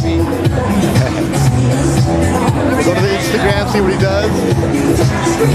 But you know, this kid, he's a nice kid, but he's a beast in the ring, yes, man. He is. He's a killer. Okay, Danny Garcia, his trainer. No relation. That's a young man right there. Junebug Garcia gets the victory. And this one right here, oh, I'm looking forward to it. December 14th, Alexis Rocha, looking for his 3rd consecutive victory, goes against undefeated Mexican Olympian Raul Curiel. Who will come out on top?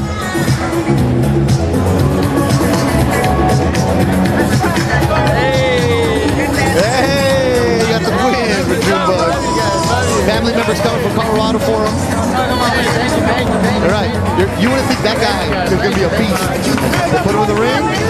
Absolutely.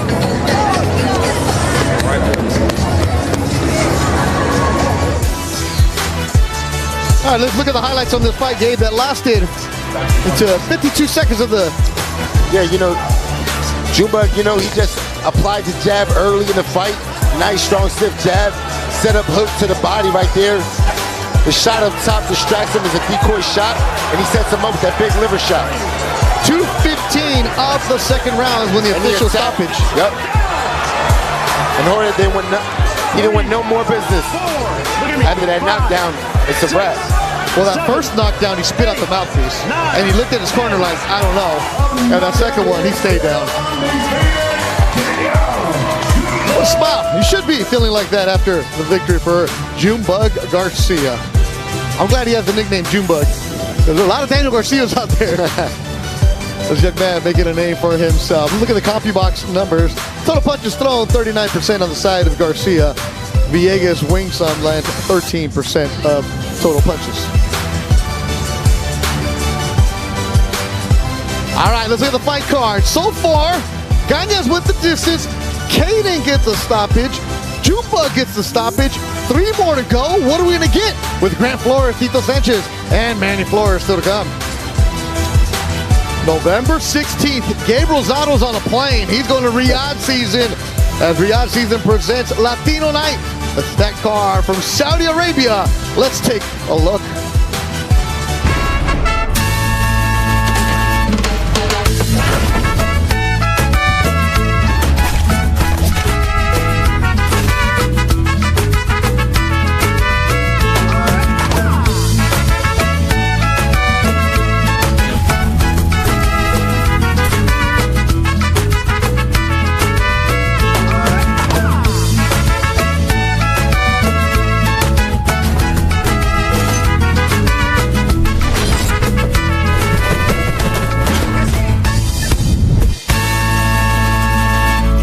Latino nights on Riyadh Season. Oh, that's going to be really good in Saudi Arabia.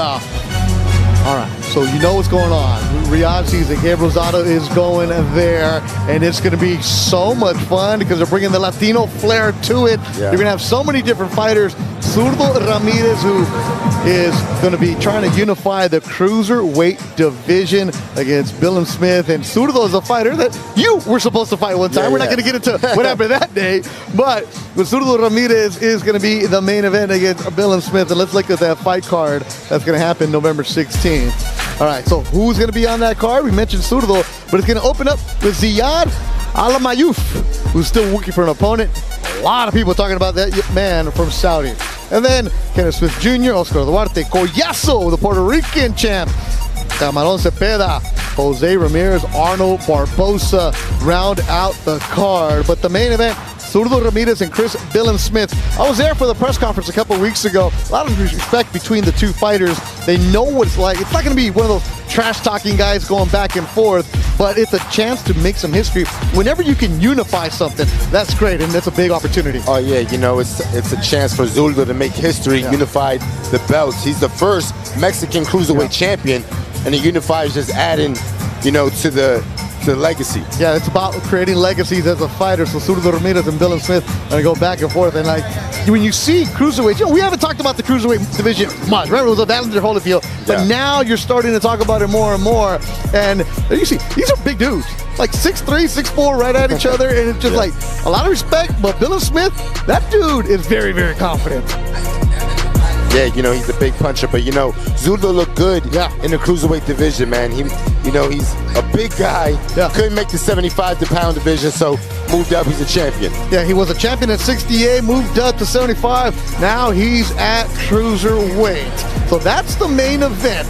If you look at the ring ratings, you have Zurdo and Bill Smith. Of course, the champion is up there. You see him with 26 victories, and that fight's going to be November 16th. So a chance to go and get more belts on your side. So Bill Smith, the WBO and the WBA fights are going to be out there. Now, what fight do you like the most on that one? Barbosa Ramirez. Oh. Man, I think that fight might steal the show. It's a great fight. You know, at the lightweight division, you know, these guys both just signed the Golden Boy. It's a great matchup. And it's a personal one because Barbosa's been wanting to fight Ramirez. And even at the press conference, Ramirez like, all right, man, yeah, whatever. And man, this fight right here is going to be high level, you know, intense. But both of these guys are smart. IQ level is on 100. But they both are willing to trade and bang in the center of the ring. This could be kind of like a Barrera-Morales kind of style. That's what Riyadh season's all about, giving you the big fights, and two Golden Boy fighters going back and forth. So Ramirez and Barbosa, and like I said, Barbosa's making it very, very personal. I know you're watching Arnold right now because you had one of your fighters here earlier. And you said that's the fight you've been wanting for a while. So, but also, there's a Puerto Rican on the card you like. Yeah, my Puerto Rican brother, Oscar Collazo, man. Wepa. You know, he's on the card. That's, you know, he's such a fun fighter. You know, his footwork. You know, he reminds me, he does things like Lomachenko, the footwork, punching off angles, and he's a power puncher. For a small guy, he packs dynamite in his hands. 105 pounds is Oscar Collazo. El Pupilo will be on that card. I'm really looking forward to Camarón Cepeda because as a broadcaster, you love it. You're going to be there for that broadcast. He doesn't stop throwing. He's taking on Tevin Farmer. My Philadelphia brother. Yes, he is. Tevin Farmer, man. But Tevin's tough. Tevin is tough. Tevin got skills. Yes. He got skills. So, you know, Cepeda, he's a dog, man. He's a machine. He don't stop punching. But don't sleep on Tevin. Because Tevin can fight. Absolutely. He's a champion as well. Former champion. You said a dog. And also Oscar Duarte and Kenneth Sims Jr. That's a really good fight. I'm looking forward to that one. So that's what's going to happen November 16th, Riyadh season in Saudi Arabia. And of course, live on DAZN. So that's what's coming your way in November. But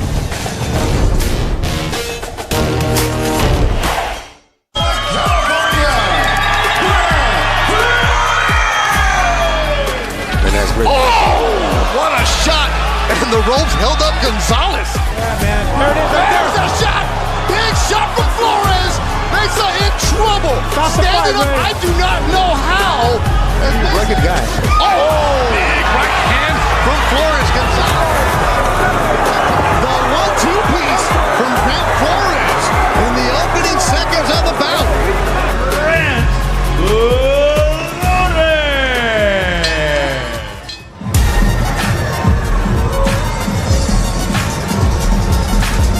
Nightfall at Fancy Springs Resort Casino. And the tail of the tape for our next fight. 20-year-old Grant Flores. He's tall. 6'1". And Caraballo, the Puerto Rican, he's tall too at 5'11". That should be a good matchup. Joe Martinez, bring him out. And now, fight fans, we are set to go with the next fight tonight. 6 rounds in the middleweight division. And first to make his way to the ring, fighting out of the blue corner from Puerto Rico, here is Luis Ramos.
Set to make his way to the ring, ladies and gentlemen, here is Coachella's own Grant Flores!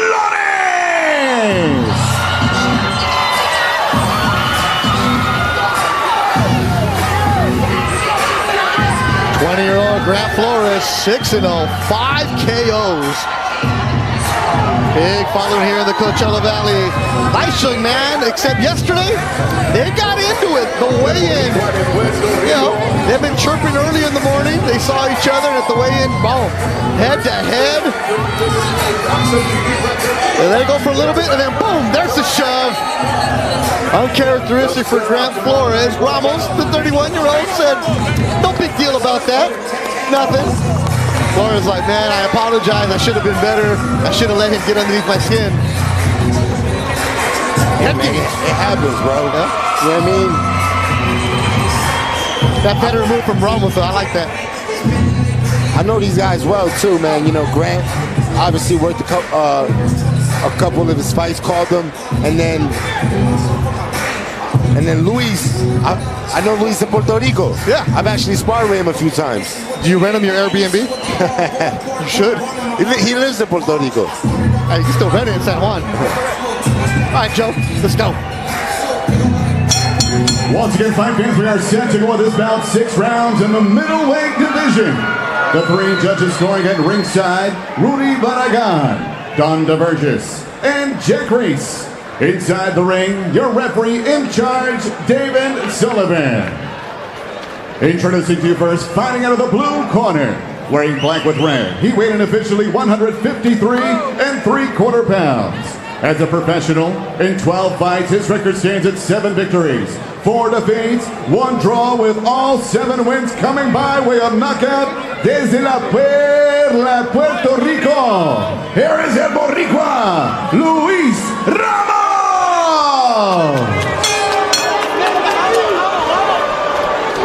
And across the ring stands his opponent, fighting out of the red corner.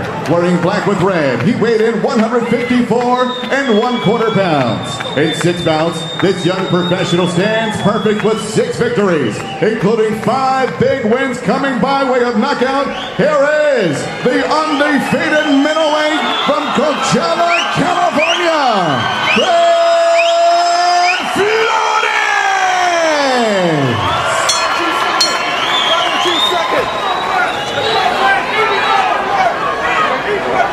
Fighters, listen, I give you instructions in the locker room. Expect a victory in 5. Listen to my commands at all times. Protect yourselves at all times.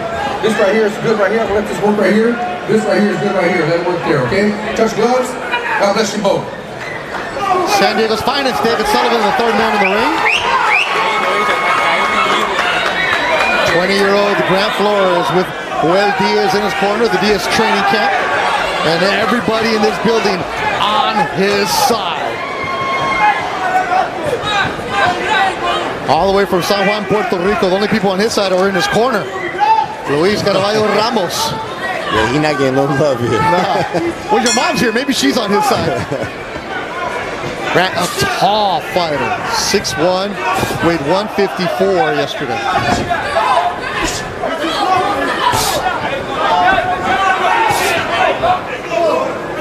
Flores.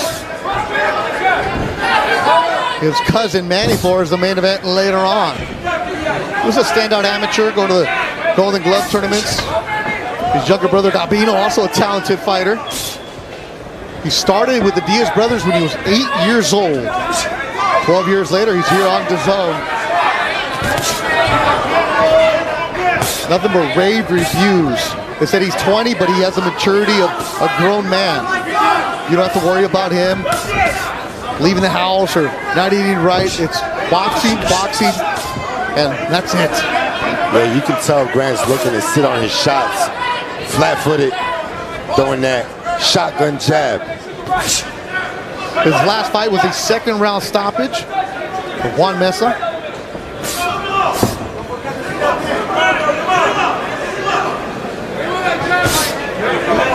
Sign the Golden Boy is Grant Flores. Watch those feet, guys. Watch your feet. And you know, Grant, what he wants to do is close the distance to land those power shots.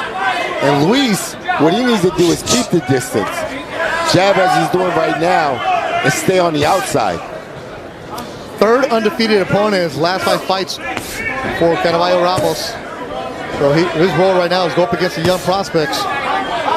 He got knocked out by Giovanni Estela last year in the 1st round. And Estela was a light hitter. nowhere near the power of Grant Flores. And Grant right now doing what he wants in this round.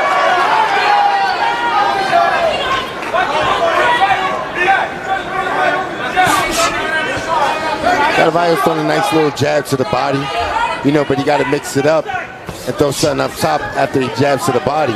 Maybe a right hand or a left hook.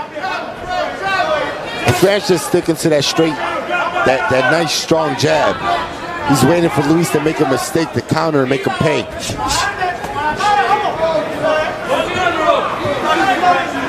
All 7 victories for Ramos, or Caraballo Ramos, have come via stoppage, but that was early on in his career. He had softer touches. Getting some work in here, scheduled for 6. Good overhand right landed by Flores, followed by a left hook. Another left hook. Combination from Grant Flores. 10 seconds to go in the opening round. Crowd inside the event center, ready to erupt for the hometown kid. Caraballo is definitely feeling the effects of those punches right now.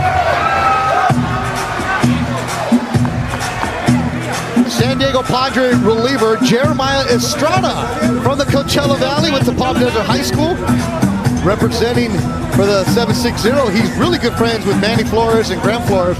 Big fight fan. Uppercut hook. Hey, right away, stay sharp with those punches, okay? You're good. Okay, talk to me. How you feel? Okay, work with him, and when you feel like you're okay in control, hit in there and break, okay? Break his ass. Once he starts swinging, step back right over him. He's really jumpy. Now you can go, jab to the body, and then fuck him up, okay? Ready? Let's go. Jab, and then mess him up, huh? Well, Grant just told his trainer that Caraballo doesn't have power. So I think you're going to see him be a lot more aggressive. Busy night for Joel Antonio Diaz. They got Manny Flores in the main event, Tito Sanchez the co-feature, right now Grant Flores, and earlier they had Kaden Griffiths. And Joel's daughter, Julissa, made her amateur debut last week and got a victory. The Diaz clan busy. And they're going to be busier as a big shot from Grant Flores.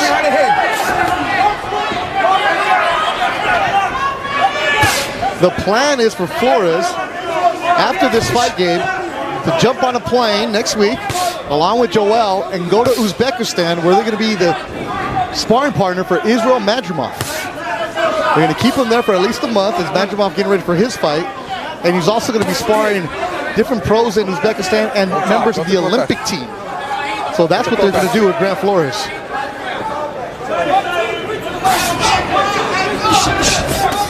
Work it out. Stop. Box. Flores, sparring partner for Madrimov. Shakram Giasov. CompuBox all on the side of Flores, and the fight all on his side. Yeah, these shots are starting to rock Caraballo. And it looks like it's a matter of time that, what Grant is just going to get that stoppage. Caraballo looks a little unsteady in his feet.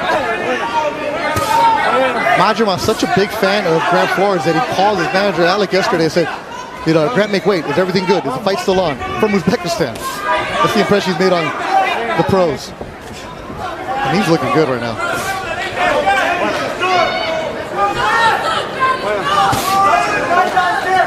Caraballo talking in there? Yeah, he's trying to talk himself up.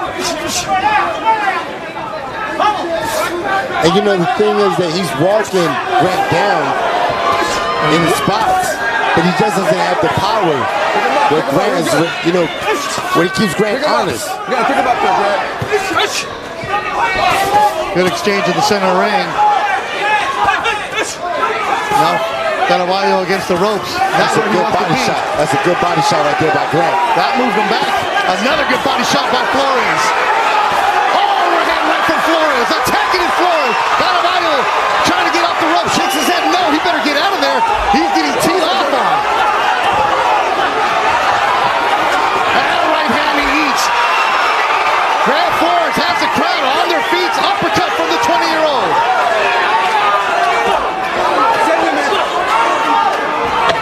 10 seconds to go in the second. Grant Flores. It's Caraballo in survival mode early. Let him go.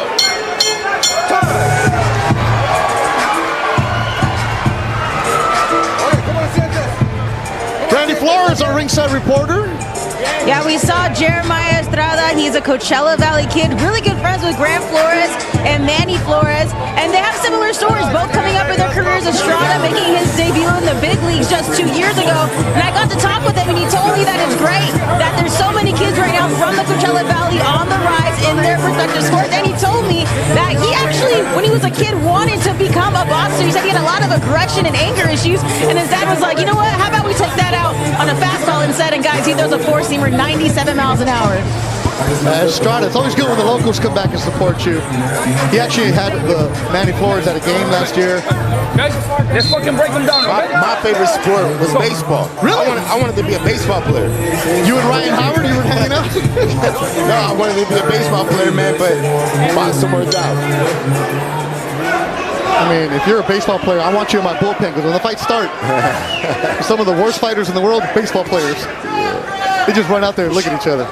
Grant Flores isn't doing that. He's attacking. Here in the third round, scheduled for 6. Joel Diaz saying, break him down. And you know, Caraballo's tough, man, but you can see that he's just unsteady in his feet, on his feet. You know, these shots are rocking him. He got heart, but he's getting rocked. Caraballo's last fight, he went the distance with Golden Boy prospect Eric Tudor.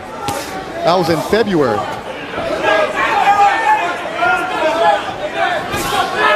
And you know, Grant just has to go right back to the body. Because, you know, Caraballo's taking those shots to the head. But just go right back down to that body. Power punches all on the side of Flores, as expected. See, right here in between, Grant needs to start jabbing to that body, that stiff jab to the body to open up shots up top.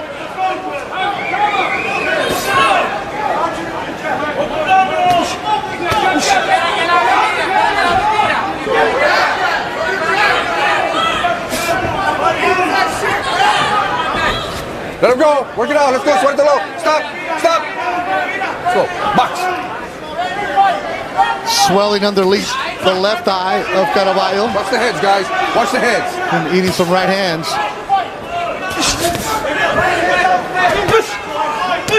Grant with a nice cover up.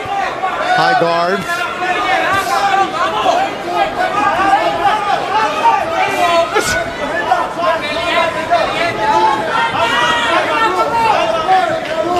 Now Grant fighting off the ropes. Pick him up a little bit.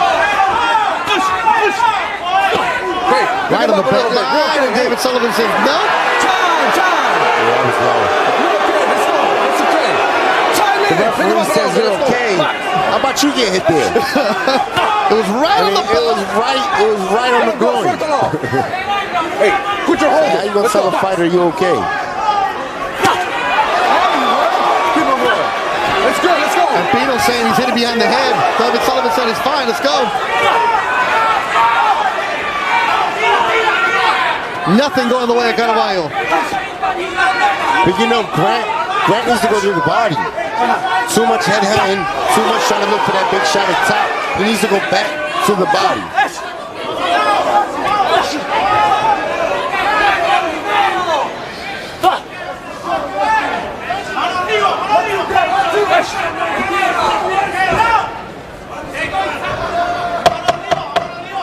Seconds, 10 segundos.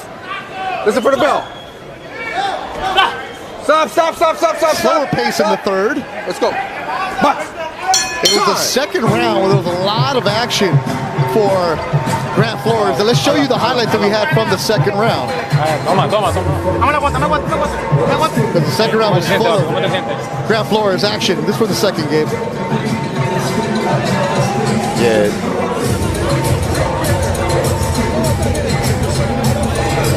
Yeah, right here, Grant's walking him down, doing some good body work, and that's what he needs to keep doing. Right now, he's head hunting when he should be going to the body. Some of those shots, a lot of the shots didn't land. You know, but these accumulation of punches are rocking Caraballo. Go. Cabrón, sube. And there's Ryan Pino. Cabrón, estamos en atención, cabrón. Shout out to everybody watching us in San Juan, in Bayamon, in Ponce, the entire island. What I would like to see in this round by Grant is combinations. Combinations that finish to the body. Caraballo with the combinations to start the round. Because Grant knows that he can hurt Caraballo, so that's why he's trying to look for that one shot. Just throw your combinations that go to the body, and the knockout's going to come. That's the thing that young fighters fall in love with, right? The one shot. Yeah, he's looking for that one shot. Right now, you just need to work those combinations that go to the body.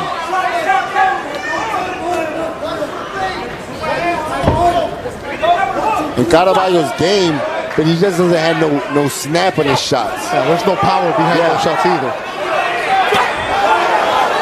Partially blocked by Caraballo.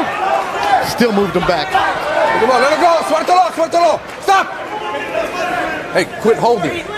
Quit holding. Box. That's a veteran move right there, right? Well, I mean, do something. The ref is saying quit holding, but you're gonna keep on doing it. It's like, but there's no excessive holding for you to, be warning a fighter about quit holding. You tell a fighter quit holding when he's holding excessively. And right now, Grant's going down to that body, and that's what I want to see. Suéltalo. Stop. Commit to that body. Hey, quit holding. Last warning. Box. Yeah, the ref really don't like Caraballo because he's over. Well, he's holding it. Well, he's holding, but but he was warned. But it's not excessive holding. Correct. It's the veteran holding. Clinching is a part of boxing. Especially when you're getting hit like this by a youngster. Yeah, it's how you do it. You can't hold excessively, but there is times where you do have to clinch. Caraballo's on that bike, man. He's moving around. He does not want to get hit anymore. Well, the referee took away the clinch, so now he has to move. Good shot from Flores. Caraballo's bouncing on his toes right now. Not because of energy, I think that stung him into the body. Right now, Grant has to close that distance. There you go. Nice overhand right. Two overhand rights. Goes to southpaw now. Caraballo against the ropes. Stop. Stop grabbing. Let's go. Box.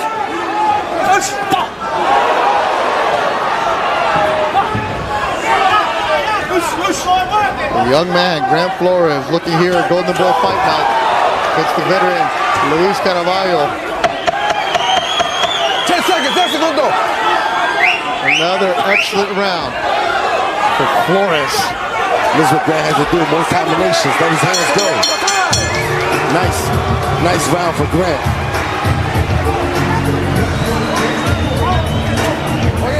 December 21st. Is it going to be repeat or revenge? The rematch between Usyk and Tyson Fury once again as they battle for the heavyweight supremacy. Coming up next, Tito Sanchez with his grandpa wearing his own special shirt. The grandpa says, El Tata Mas. This is the best one out there. His opponent from Mexico City, Edwin Palomares. This dude is tough. Very, very tough. That should be a good one in our co-main. That's coming up next here on Golden Boy Fight Night.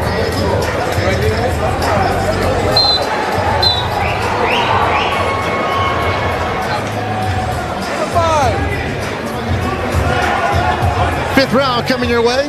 Scheduled for 6. It's a shutout for Grant Flores. What do you want to see over these next 2 rounds, Gabe? Just combinations. Combinations and work that body. By Grant. Yeah. In Caraballo, just keep your hands up. Keep that guard up. He's getting hit flush because he's dropping his hands. Keep the guard up. Catch the shots coming at you. All right, so he's got the guard up. So if you're so if you're Caraballo, you want to catch and shoot. Time Grant's jab coming at you, catch it and throw back. Upstairs and downstairs from Grant Flores. Flores trying southpaw stance. He'll do that every now and then.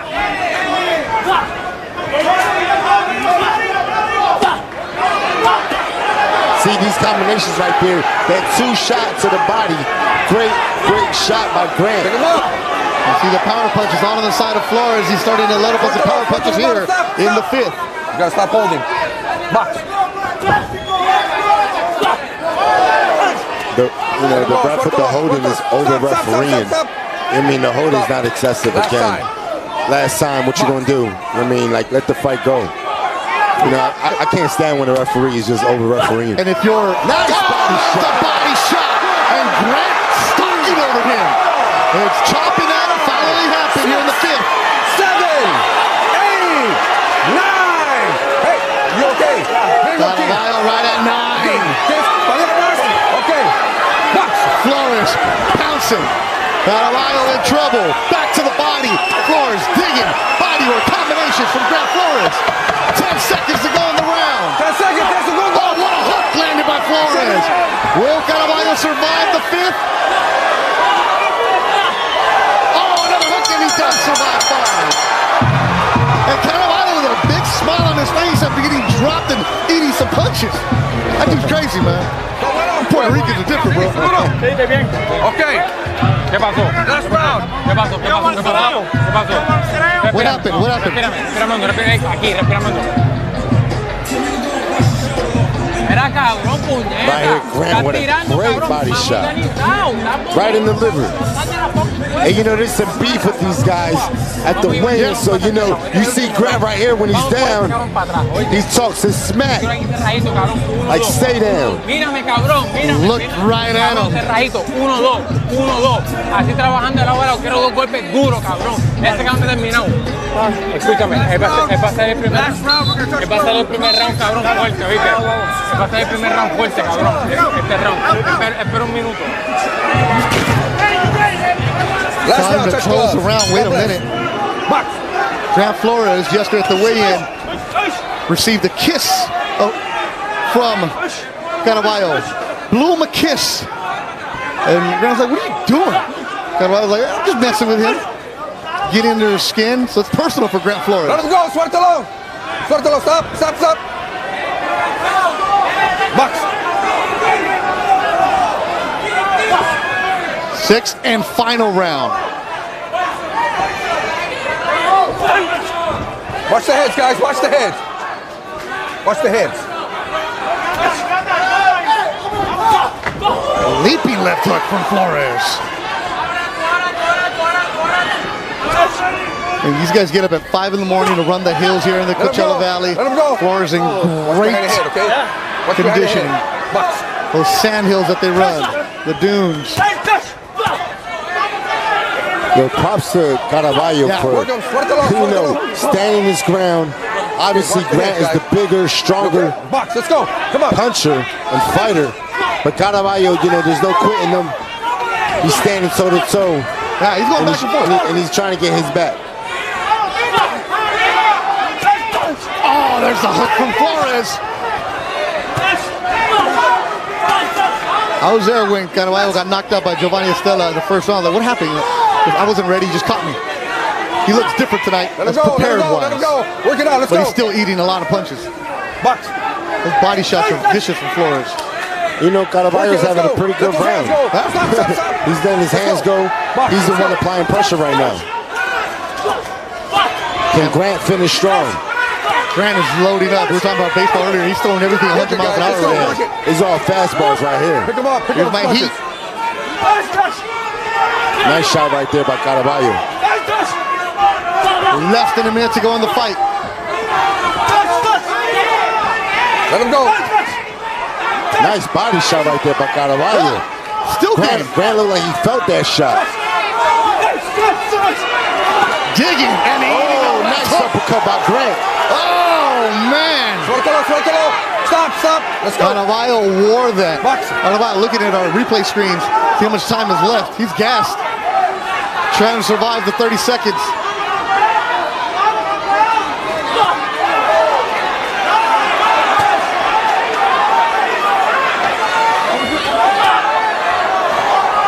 The 20-year-old Grant Flores looking excellent tonight against the 31-year-old Luis Caraballo, who made it difficult and ugly, but it's Flores that was shining.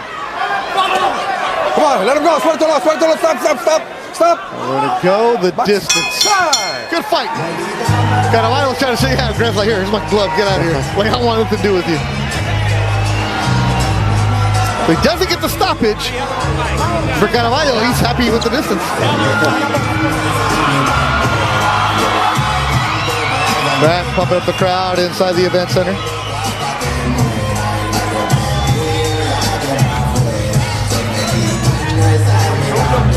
November 16th, live from Saudi Arabia, Riyadh Season presents Latino Night. That card headlined by Zurdo Ramirez against Chris Bill Smith in a highly anticipated cruiserweight fight.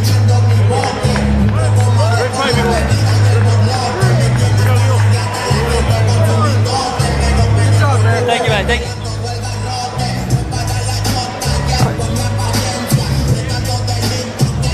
So, 6 good rounds.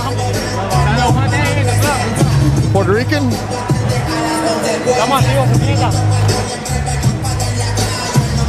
Man, right here, you know that round was a was a great 6th round. Yeah.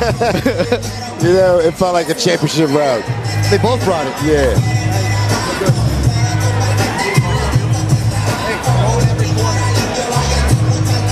See, Ali Frola, part of the management team for Flores. He's the one who's going to be taking up the Uzbekistan. Caraballo, props to you, man. Showed up with his friend Ryan Pino, who's also a fighter, who's training for the first time. And Pino gave some good advice, man. Yo, both of these guys, these are the guys I chill with when I go to Puerto Rico. I know these guys well, man. Hey, they did a good show for themselves against a very, very talented 20-year-old. Joe Martinez. Let's go.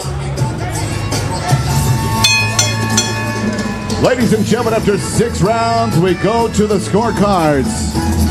And here are the judges' totals.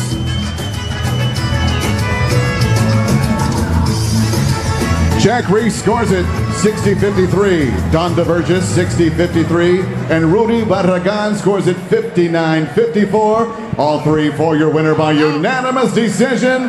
And still undefeated, Flores!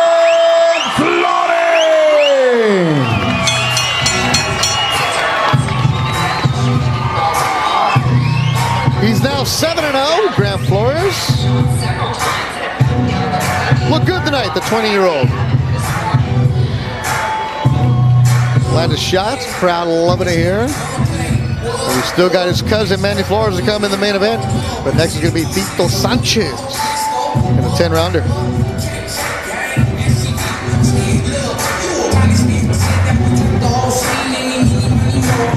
Let's look at the highlights from this 6th-round fight. Big smile now for the 20-year-old Grant Flores.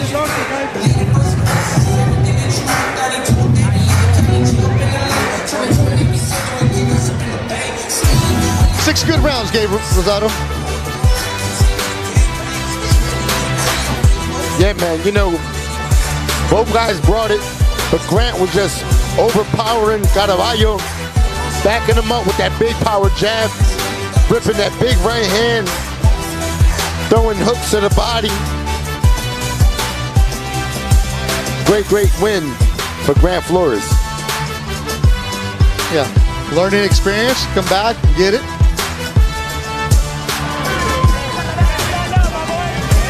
And everybody in the Coachella Valley is on the side of Grant Flores.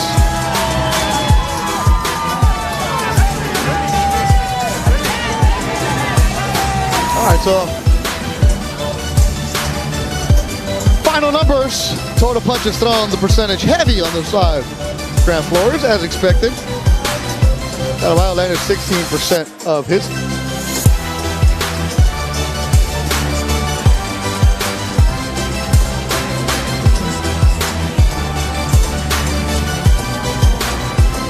Fight card, 4 of them done. We've had stoppages from Caden Griffiths and Daniel Garcia. What will we get in our final 2 fights? Victor Sanchez, Manny Flores, still to come.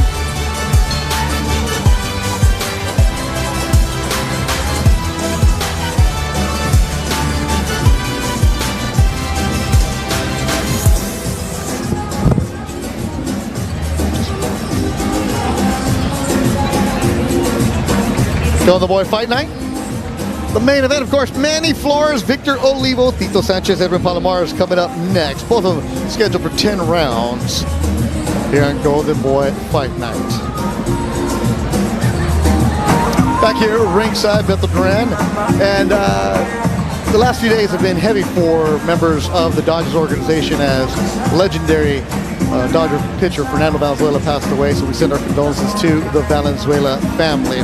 The Dodgers will be wearing a number 34 on their patch. From Sonora, Mexico, he arrived on the scene in Los Angeles, and for many Mexican-American and Mexican fans, Fernando was their idol. And he had a big impact here at Golden Boy as well, as Fernando new members of the staff, including our founder, Oscar De La Hoya. So we send our condolences to the Valenzuela family. Fernando Valenzuela passed away at the age of 63. There you see him in an old-timers game, still throwing it. Up until a couple weeks ago, he was part of the Dodgers Spanish broadcast crew.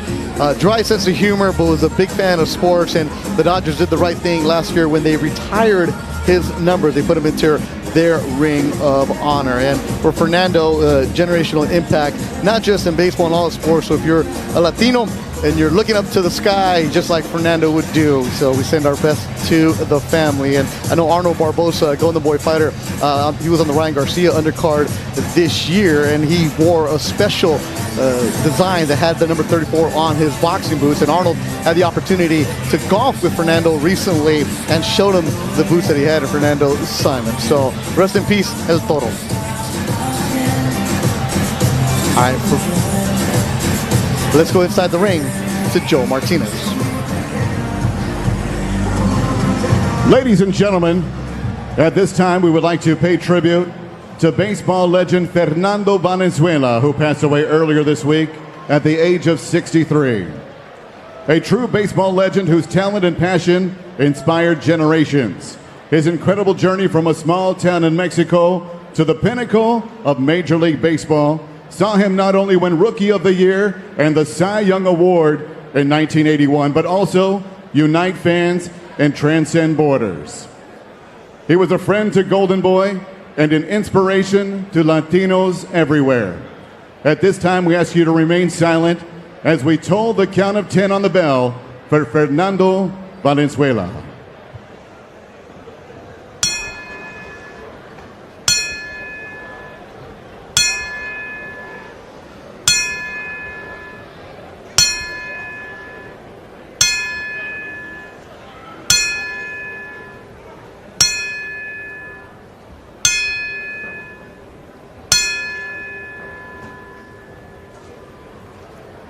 Descanse en paz. Rest in peace, Fernando.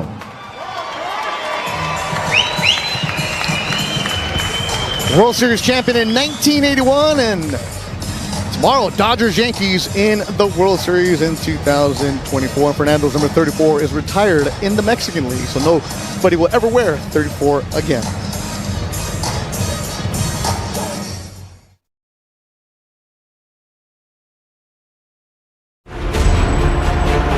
Following Philadelphia's biggest fight in 50 years comes another epic night of championship boxing. And they've stopped it in the corner. 2 pound-for-pound stars, 2 world champions. Sonny Edwards goes down. Jaron Woods Ennis and Jesse Bam Rodriguez. 2 kings.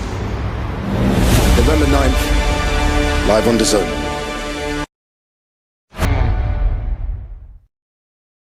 When the lights shine bright and you've made the lonely walk, the roar of the crowd fades, the cage door locks. It's just you and them, face to face. Fight! But DAZN is always in your corner.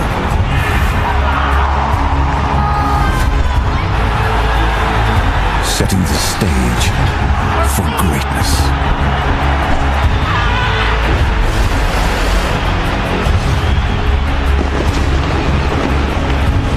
Elite MMA on DAZN.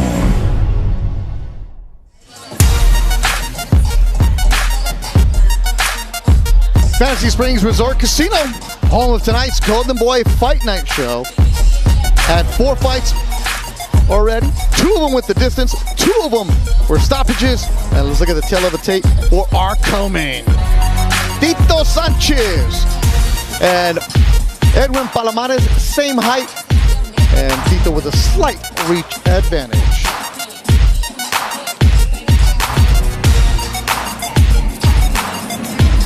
Sanchez, Palomares, featherweight. Let's hear from Joe Martinez.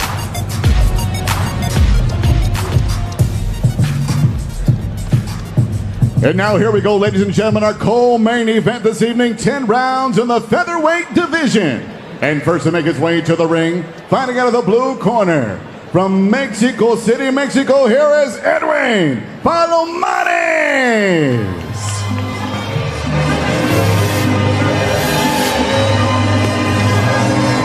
Edwin Palomares, over his right shoulder, Carlos Cuadras, who's had some battles over the years. Over his left is trainer Panda, Jay Nahar, who trains Camarón Cepeda. He's coming upset-minded. Said after his loss to Victor Morales last year, had to change some things up. And he's been training with Camarón's team in the Mexico City area. Has been very, very confident. And also trains Daniel Luna, Golden Boy prospect, who had a victory earlier tonight.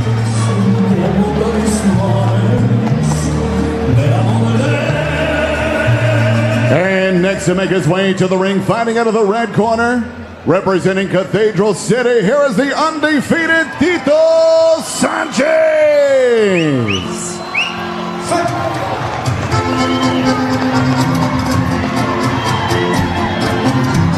Los Hermanos Jaques are bringing out Tito Sanchez.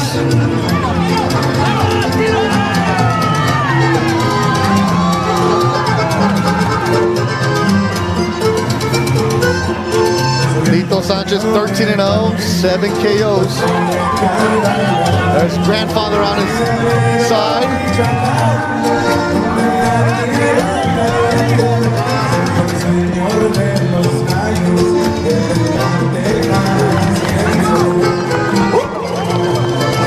Doesn't like talking. Doesn't like fighter meetings. Doesn't like interviews. He'll do them. Very quiet. Just like his promoter, Miguel Cotto. He's part of Cotto Promotions. I'm like, so how do you guys talk? He's like, you know, we understand each other. That's the same dude who talked before.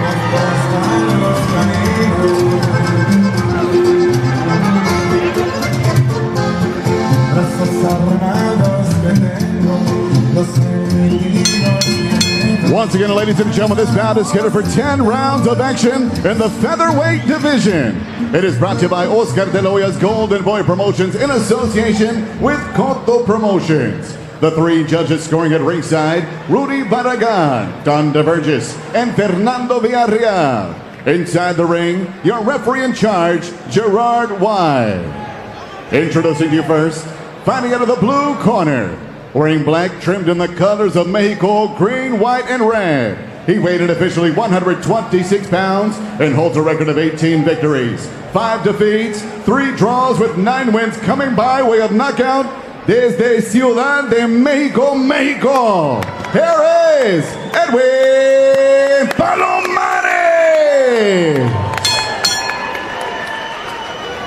And across the ring stands his opponent, fighting out of the red corner. Wearing tonight green trunks trimmed in silver. He too weighed in officially 126 pounds. In 13 professional bouts, he stands perfect. 13 victories and no defeats. Here's the undefeated featherweight from Cathedral City, California, Tito Sanchez.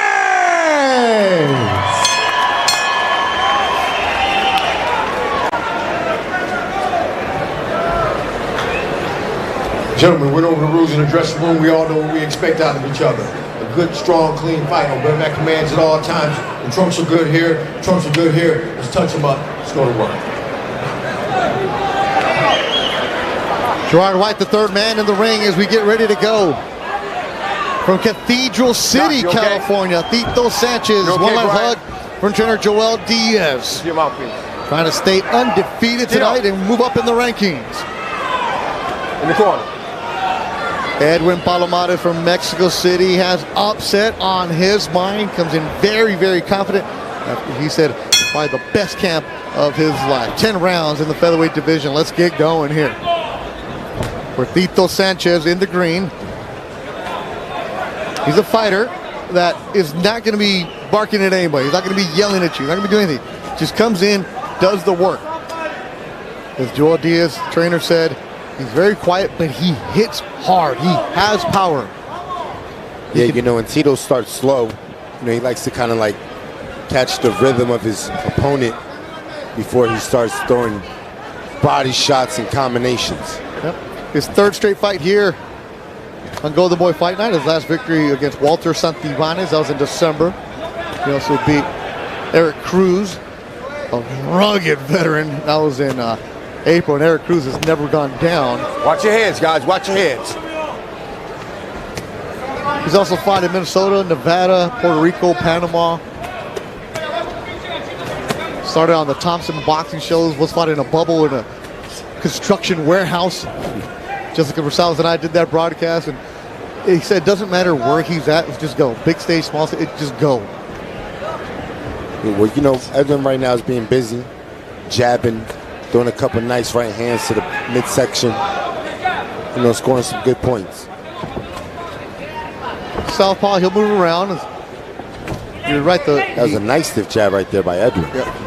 Palomares gave Golden Boy prospect Victor Morales all he could handle last year at a fight in Commerce, California. A fight that was closer than the scorecards indicated. You know, Edwin's scoring right here. Yeah. You know, he's doing pitter-patter shots, but they're landing. That short little uppercut right there with a hook to the liver, that shot is landing. So he's scoring points. He's doing well in his first round. Controlling the pace of the round.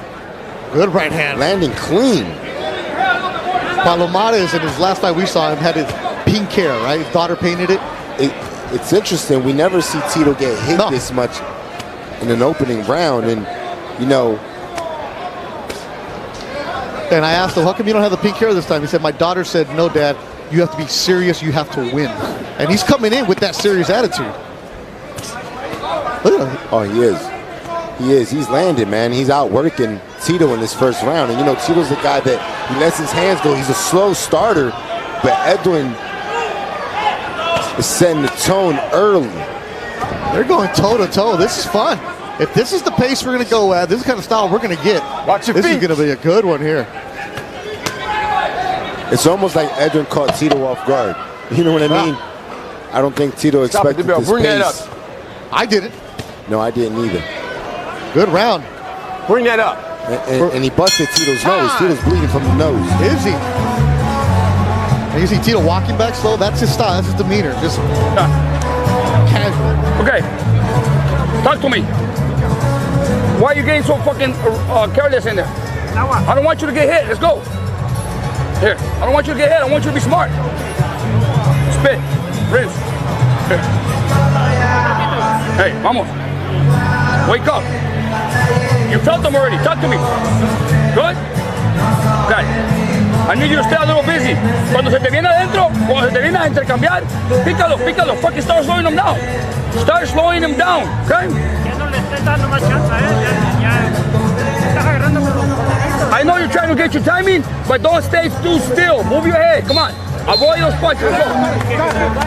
Go. Go. Go. Gabe, you're not in your head. Yeah, because what Joel was saying is on the money, you know. He's saying, I know you're trying to get your rhythm and you're trying to counter, but you got to move your head. You can't give away free shots. And Edwin's getting right back to it, doubling the right hand. Both right hands landed. Palomares landing the hook. Edwin's pretty much landing everything at will. Hook, right hand, uppercut, body shots. Being first combination for Palomares. We told us yesterday, I can't leave it in the hands of the judges. I learned from that Morales fight. Do not do that. I have to be aggressive. I have to be first. This is his second fight in the United States. He's looking like he's aggressive in first. Yeah, you know, and the thing about Edwin is he's letting his hands go, and is effortlessly. You know, he's not trying to throw anything big. He's not trying to throw a home run. He's just throwing and landing shots clean, scoring points. And this adds up. Now his corner with Carlos Cuadras, who still says he wants to fight, who had the battles with Gallo Estrada and Bam Rodriguez. Cuadras, look, I'm going to give him the expertise that I got from being in the ring. Panda Jay Nahar is an excellent trainer who's given him. He said, I come in with a different attitude, Beto, because I'm actually prepared mentally. This is not the guy we saw against Victor Morales. You know, this style right here, Beto, that Edwin's presented to Tito is a frustrating style. It's a guy that's on top of you. He's letting his hands go, you know, and he's not keeping his head in the target where you can counter him back easily. He's moving his head. He's throwing shots and he's moving side to side, avoiding the counters. There's a shot right there for Tito. Stop. Don't pull his head. Well, a lot of blood on the nose of Tito Sanchez. Yeah, Tito gotta get some respect here. Stop. And keep this guy honest. Bring him up. I don't think that was a low blow. I don't know what you think. It was close enough. I look on the borderline to me. It was like San Diego TJ border right there. It wasn't in Mexico City. That might have been. And you see those little pecking shots where let him go. It's not a big shot to stun you, but it's a shot that's gonna agitate Tito because he has a busted nose. So if you're pecking at that nose, it's gonna cause damage. It's gonna cause you trouble to breathe. You got a cut, blue corner, result of a punch, left, right eye. Now Palomares is bleeding to the red corner as a result of punches from earlier in the round. I think you got the corners confused, but it's from punches, the blood from the punches. And now the crowd trying to make noise for Tito Sanchez. And you know, Tito is throwing back, but Edwin is still controlling the pace of the round. Yeah, it's doubling shots, throwing these pecking shots. Well, Tito Sanchez is a little starter. He better pick it up. Well, your mom's looking at you like, yeah, Gabe, I like that Palomares. Mama Rosado knows.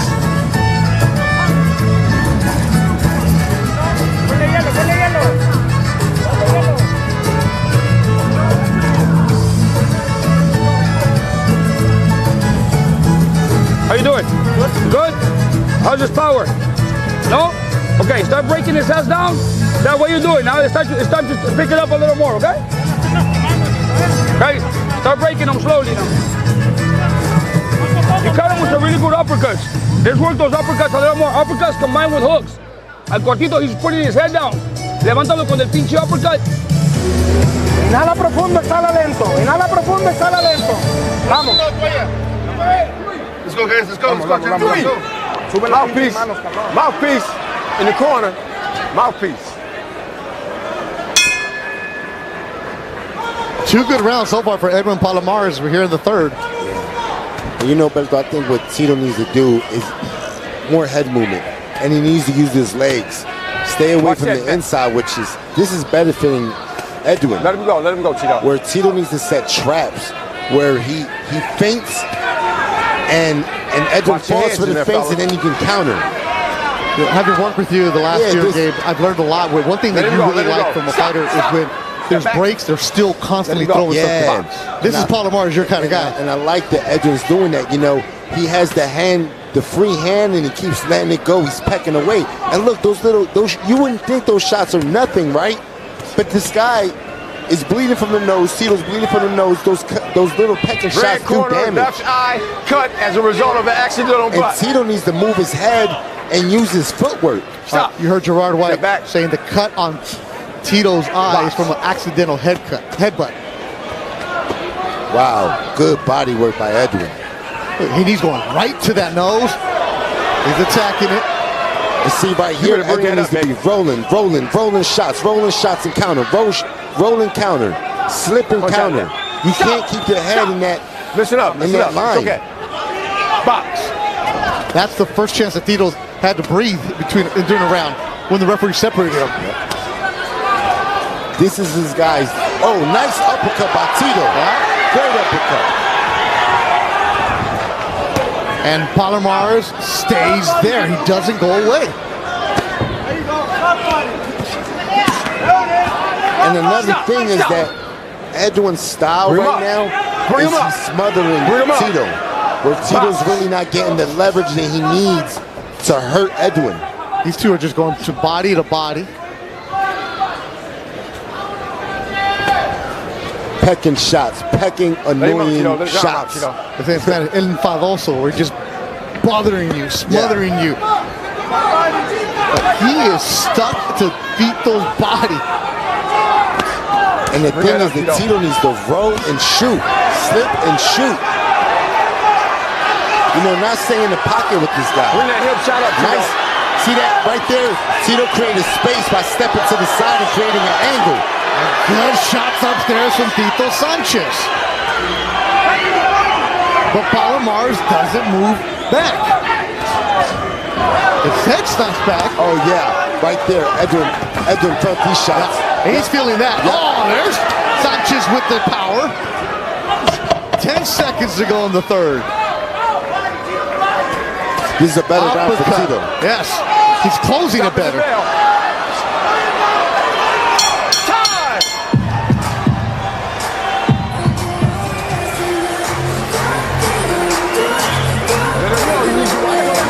December 14th. Oh, this is going to be a good one. Rocha, Curiel, Alexis Rocha and undefeated Raul Curiel going at it. Who will come out on top?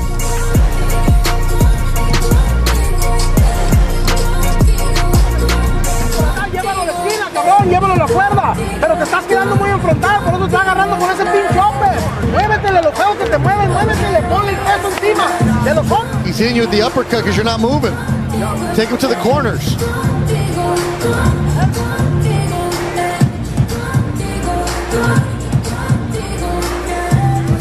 And there it is. Well, right there, the body shot right here. And you know, Tito, he closed that round a lot better, making angles, throwing good body shots and nice short uppercuts.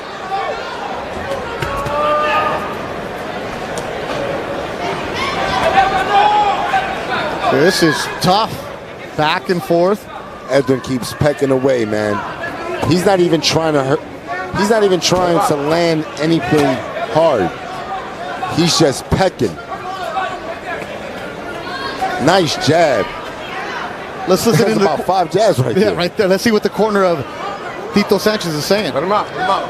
Stop. Here in the corner with Joel Diaz. Joel, obviously Tito bleeding from the nose. Is that really restricting him at this point with his breathing? No, he's just taking his time. Tito always starts slow, 1, 2, 3 rounds. As you see, as of this round. Well, as the mic could have went. Oh, there you go. Time, so he knows.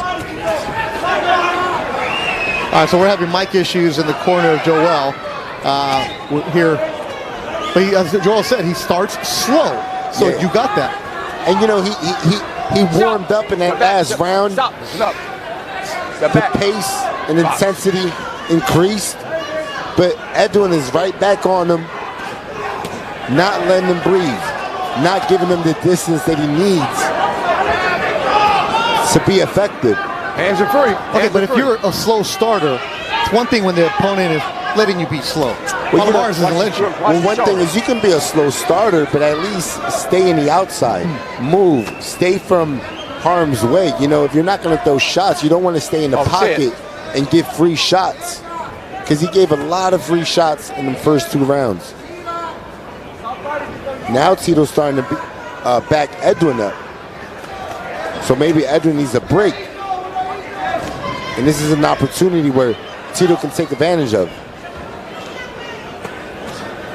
Last 2 fights with the distance, Ruiz and Santibanez. Santibanez, that dude was tough.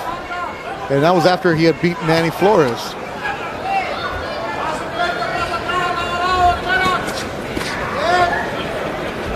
Edwin switching it up now on the back foot, boxing. Not sure if he's doing that to set a trap or maybe catch a breather. Now he's back to work.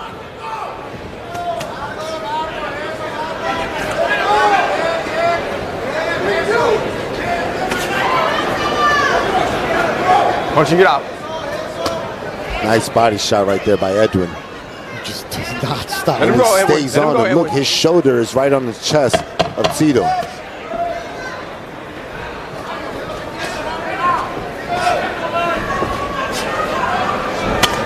Right hand. Nice right hand by Tito. Right at the bell.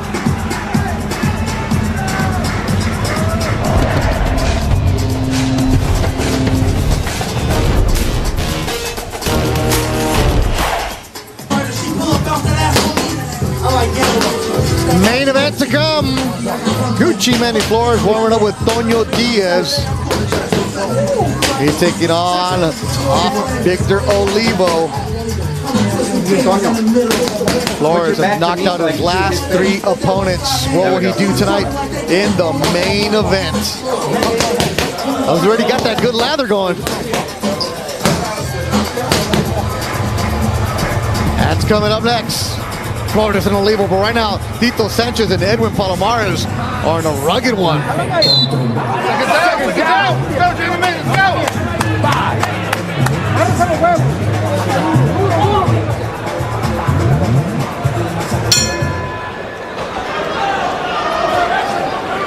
Beto, can Edwin keep up this pace? So when we had him against Victor Morales, he kind of had this pace.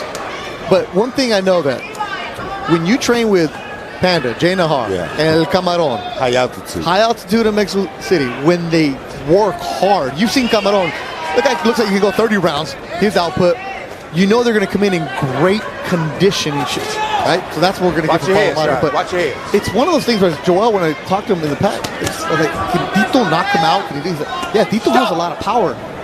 That's what he has. But he's not really doing something to show me that he can knock out Palomares. Yeah. And the thing is that, you know, Edwin is not giving him that range to really let his arm go, where Tito can hit him from with that full power. Let him out on the other side, Tito. So a lot of these shots are being smothered. They're landing, they're not full steam on them. And then he comes back like this. Tito's having a better round, though. He's letting his hands go. Yeah. Still getting hit with shots. Okay, his nose was leaking from the opening round. Palomares in his last fight had a draw, a majority draw. Stop. As you said, I went to the promoter's fighter's backyard. I'm not going to get a decision, so it was a draw. On a fight that he felt like he easily won. He's only been stopped once, and 4 of his losses have been by a split decision as he lands a nice uppercut. Yeah, nice uppercut. And Tito answers back with a hook and overhand right. Let him go, Edwin. I'll tell you what, though. You know, Edwin is feeling these big, heavy shots right now. Watch your head, Edwin. Oh, like nice left hook. That was a good body shot right there by Tito. Let him go. Let him out. Nice overhand right by Tito. Good body shot. Yeah, Tito's not. He's warming up, throwing combinations. Still getting hit, but the more effective punches in his round are coming by Tito. Yeah. Sanchez taking control of this 5th round. Stop. Be careful. Palomares is a fighter, if you let him hang around, he'll steal a fight from you. No, for sure, definitely. You know, it's just a frustrating style. It's frustrating. That's why he's the B-side guy.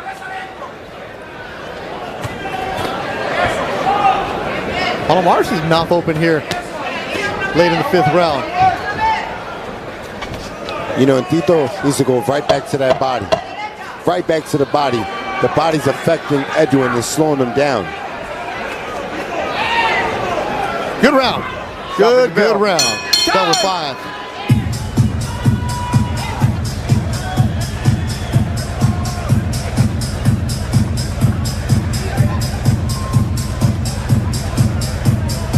Respira, recupérate. Breathe. Recover, let's go.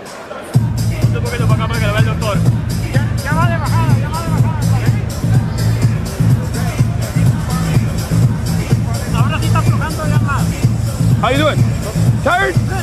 Fuck, let's go, man. This guy's not doing nothing. He's just trying to survive. Come on. Joe Diaz telling it like it is. Right here, you see Edwin make a quick pivot, throw a right hand, landing combination, and Tito just steps in, good left hook, right hand. You know, Edwin, he was pecking away at the round, but Tito was the one throwing the more, landing the more heavier shots. Headed to the 6th round.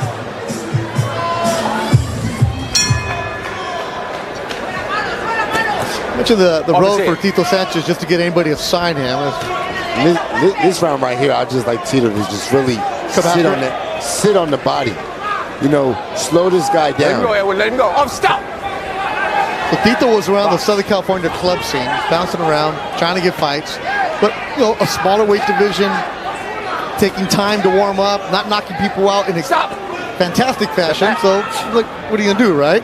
So they finally got him a fight on a PBC show where he beat Ariel Perez de la Torre. That was in 2022. Went to Minnesota on the B side and got the victory. After that, it opened up some more eyes because a lot of people think very highly of de la Torre. See right here, Edwin's just pecking with that jab.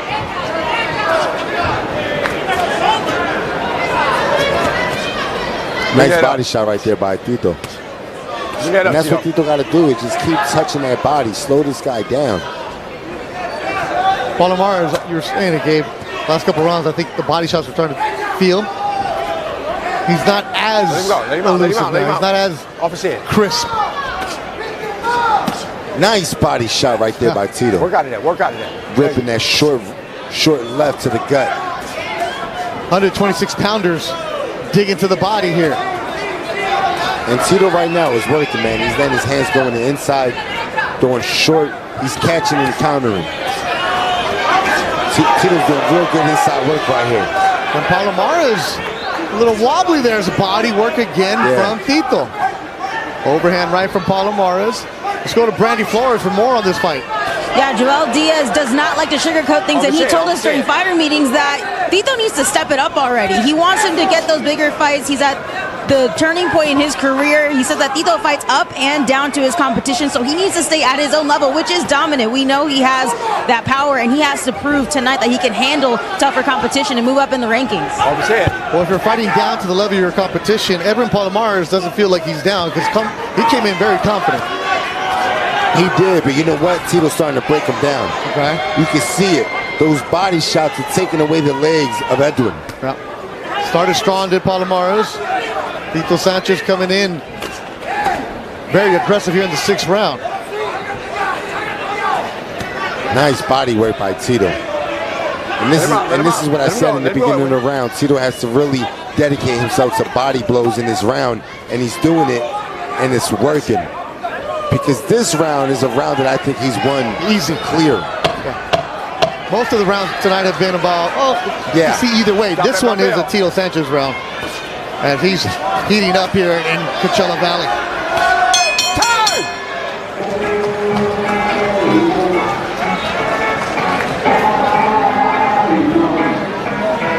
Tito's brother, Leo Sanchez, also a fighter. You've seen him many times here on Golden Boy Fight Night. He's just trying to survive. Un poquito para acá para que después pueda ver.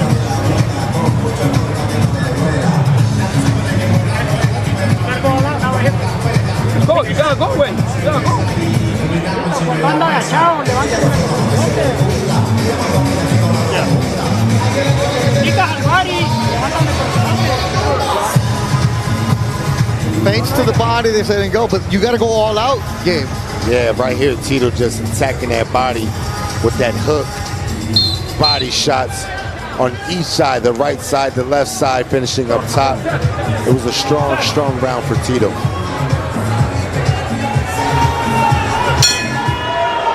Seventh round is scheduled for 10, our co-feature. Since the opening bell, the corner of Tito Sanchez saying, are you awake? Step it up. You got to go all out. But they know what kind of fighter he is. And as he progresses, Gabe, and he moves up in competition against much better opposition, you can't start this slow. Yeah. Be careful with your head, Edwin. I think Edwin took him by surprise. Okay. I didn't think he thought Edwin would come so aggressive at a high pace. And, you know, sometimes guys start fight, they're cold. They don't even come into the ring warmed up. Let's go to Brandy Flores. Here with Panda in the corner of Edwin. Panda, what do you like to what you see right now? Like, you know, Edwin has a very awkward style. He's a very difficult fighter. He doesn't have a elusive style. So what I'm asking him is every right hand that he's throwing, he's being able to catch Tito, especially at the southpaw stance. So I'm having him do that, you know, just making it very awkward for Tito to where Tito is falling out of place, just like what he's doing now. He's a tough fighter, keeps coming forward. How confident is he in this ring right now? He's very confident. He knows he's had a strong preparation. You know, we're not they're confident to know that anything can happen inside of a ring. But we know that we worked hard. We know that we've had the proper sparring, and he's coming from over 10,000 feet above sea level. Thank you, guys. Panda, an excellent young trainer who lives in Culiacan, trains fighters from Mexico City, but grew up here in the Coachella Valley. And you'll see him in Riyadh season in Saudi Arabia. He trains Camarón Cepeda.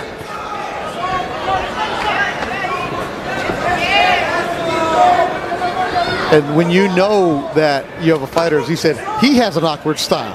The power punch is going to be pretty close here. Yeah.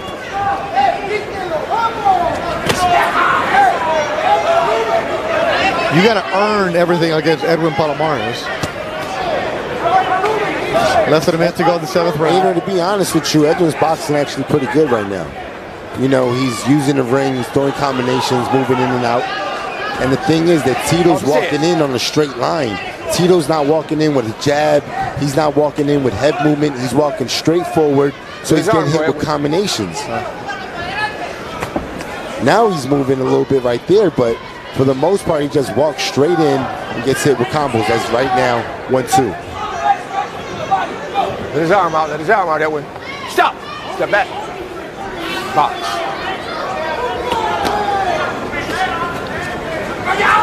Both these fighters earning their check tonight. Good Nice body shot. right Yeah, we there. both say at the same time. Yeah, that slid in. And Edwin felt that one. You can tell. You can tell. You can see it in his legs. Mike Millsap, our timekeeper, lets us know final seconds of the round.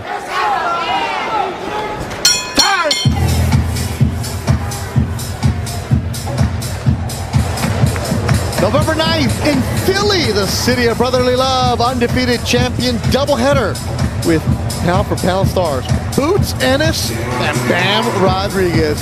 There'll be some tremendous talent on display that night. Are you working that one? Nah, man, I won't be in Philly. I gotta ask, because you're working every show, man. I'll definitely be watching. Yeah, especially if you're in Philly. Let's look at some replays from that 7th round. Yeah, right here, you know, Tito's walking in on a straight line, gets hit with a 3-punch combo. And a half a jab, what you want to call that right there. But you know, Tito's no head movement walking in, and Edwin's making him pay for it.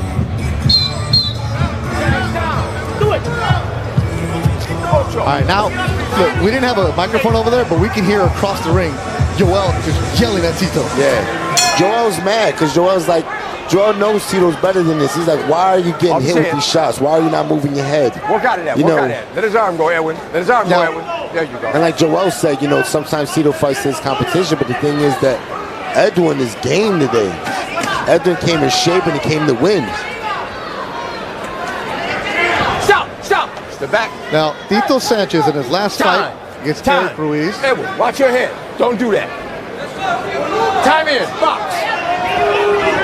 He said he hurt his hand, especially the knuckles. In the fight before that, against Santibanez, his hands were bothering him. Good right hand, and his hands are bothering him now as he's loaded and goes down. Palomares got clubbed by Tito Sanchez, and I don't know if Palomares getting up. And he spit out the mouthpiece. It's over. A knockout for Tito Sanchez. Where did that come from? You know what, man? Tito was fighting this fight like, it's almost like he knew he was going to land a big shot. 53 seconds of the 8th round. Palomares went down and he almost went through the ropes. Man, Edwards hurt bad too. They're keeping him down.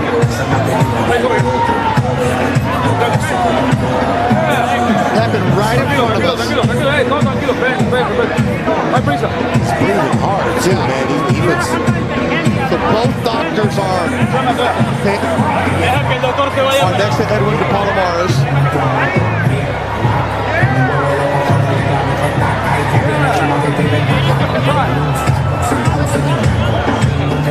So they're just giving him time to stay down. Good to see him sit up. I think Tito got tired of us saying he's slow, or he might have got tired of hearing Joel Diaz yell at him, because he came out like he was shot out of a cannon in the 8th round. Well, you know, look, defensively, Tito wasn't sharp today, but as the rounds went on, Tito got stronger. He threw bigger punches. He landed bigger shots. And it was almost like he knew it was a matter of time that these shots would add up and knew what just happened, get a knockout. And Palomares is up on his feet now. Here the replays game. Right here, yeah. Tito walks in with that big straight hand, straight right hand, lands on the button, on the point of the chin.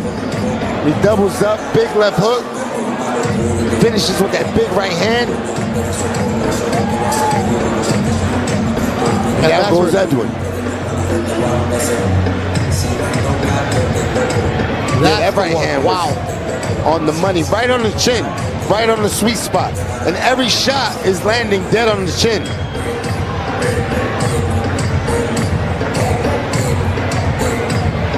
Boom. That one, I mean, Gerard White almost went down. Palomares, the ropes held him up. That was a vicious right hand for Tito Sanchez. He knew right away. He jumped on the ropes. His 8th stoppage. He's now 14-0. Mappy still in. That was that right foot. That one was telling you. He's an interesting fighter. Now, Joel said he has the power, but as you elevate and move up in competition, you can't wait to the 8th round. Because if he would have done that earlier game, I don't think we'd get to 6th round. You know, when he got more elusive as the rounds went on, more combinations, you know, set on his shots. You know, defensively, he wasn't sharp. He was not sharp today defensively. But as the rounds went on offensively, he was throwing better combinations. 126-pound division. He's now 14-0. You can move him. And I think it's time for, as he said, it's time to get to the bigger stage. That was an impressive knockout for Tito Sanchez.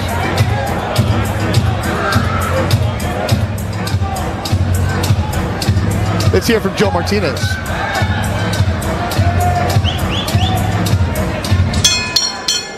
Ladies and gentlemen, the end comes officially 53 seconds, round number 8. We have your winner by way of knockout. He is still undefeated, Tito Sanchez.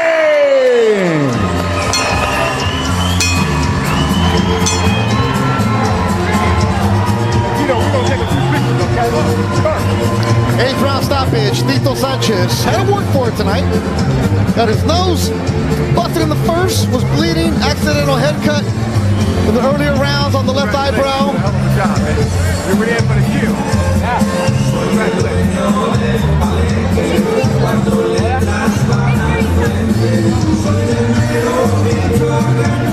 Let's look at the highlights here, Gabe Rosado. Palomares came out aggressive. From the opening round, he knew he was the opponent, but he came out trying to upset. Yeah, you know, he started with a fast pace, throwing lots of combination early in the fight, busted up Tito. You know, Tito got cut, his nose was bleeding, and Edwin kept pecking away, but then Tito, as the rounds went on, got stronger through hard body blows, slowing Edwin down. And the body shots, I think, that slowed Edwin down was what set up the big knockout with that big right hand that put Edwin down. So right here, Edwin was kind of trying to box as the rounds went on, but Tito steps into that big right hand, lands it right on the money. Yeah, that first punch buckled the knees, and then there was a wrap after that. Tito So a good win for Tito Sanchez. You got to go through some of that adversity as you climb the ropes. The ranks. You got to get through those ropes, be tough. And now you can have that Coachella. And I think Tito knows that he could have did better. Yeah. I don't think he's... Well, he'll be the first one to tell you. He's not pleased with his performance in the first half of the fight. Tito's a better fighter than this defensively. I've never seen Tito get hit this much before. No. Never. We've seen him be a slow starter, but he's always been in control. I think tonight he gave away a couple rounds. Yeah. Let's look at the final numbers from CompuBox. They're closer than I expected. 705 punches. That's a lot. Yeah. For 8 rounds, it's a lot. 7.5. They didn't go full 8. He got stopped in the 8. Palomares, so over 700 punches. But it was more effective on the side of Tito Sanchez. All right, let's look at tonight's fight card. 5 fights done. We've had 3 stoppages. Griffiths, Jumbo Garcia, and now Tito Sanchez. What will we get in our main event? Gucci, Manny Flores, and Victor Olivo is making his U.S. debut. Gucci Manny and down goes around Victor Olivo. The main event in the bantamweight division live. making a killing. Oh yeah. In respect, it's a check.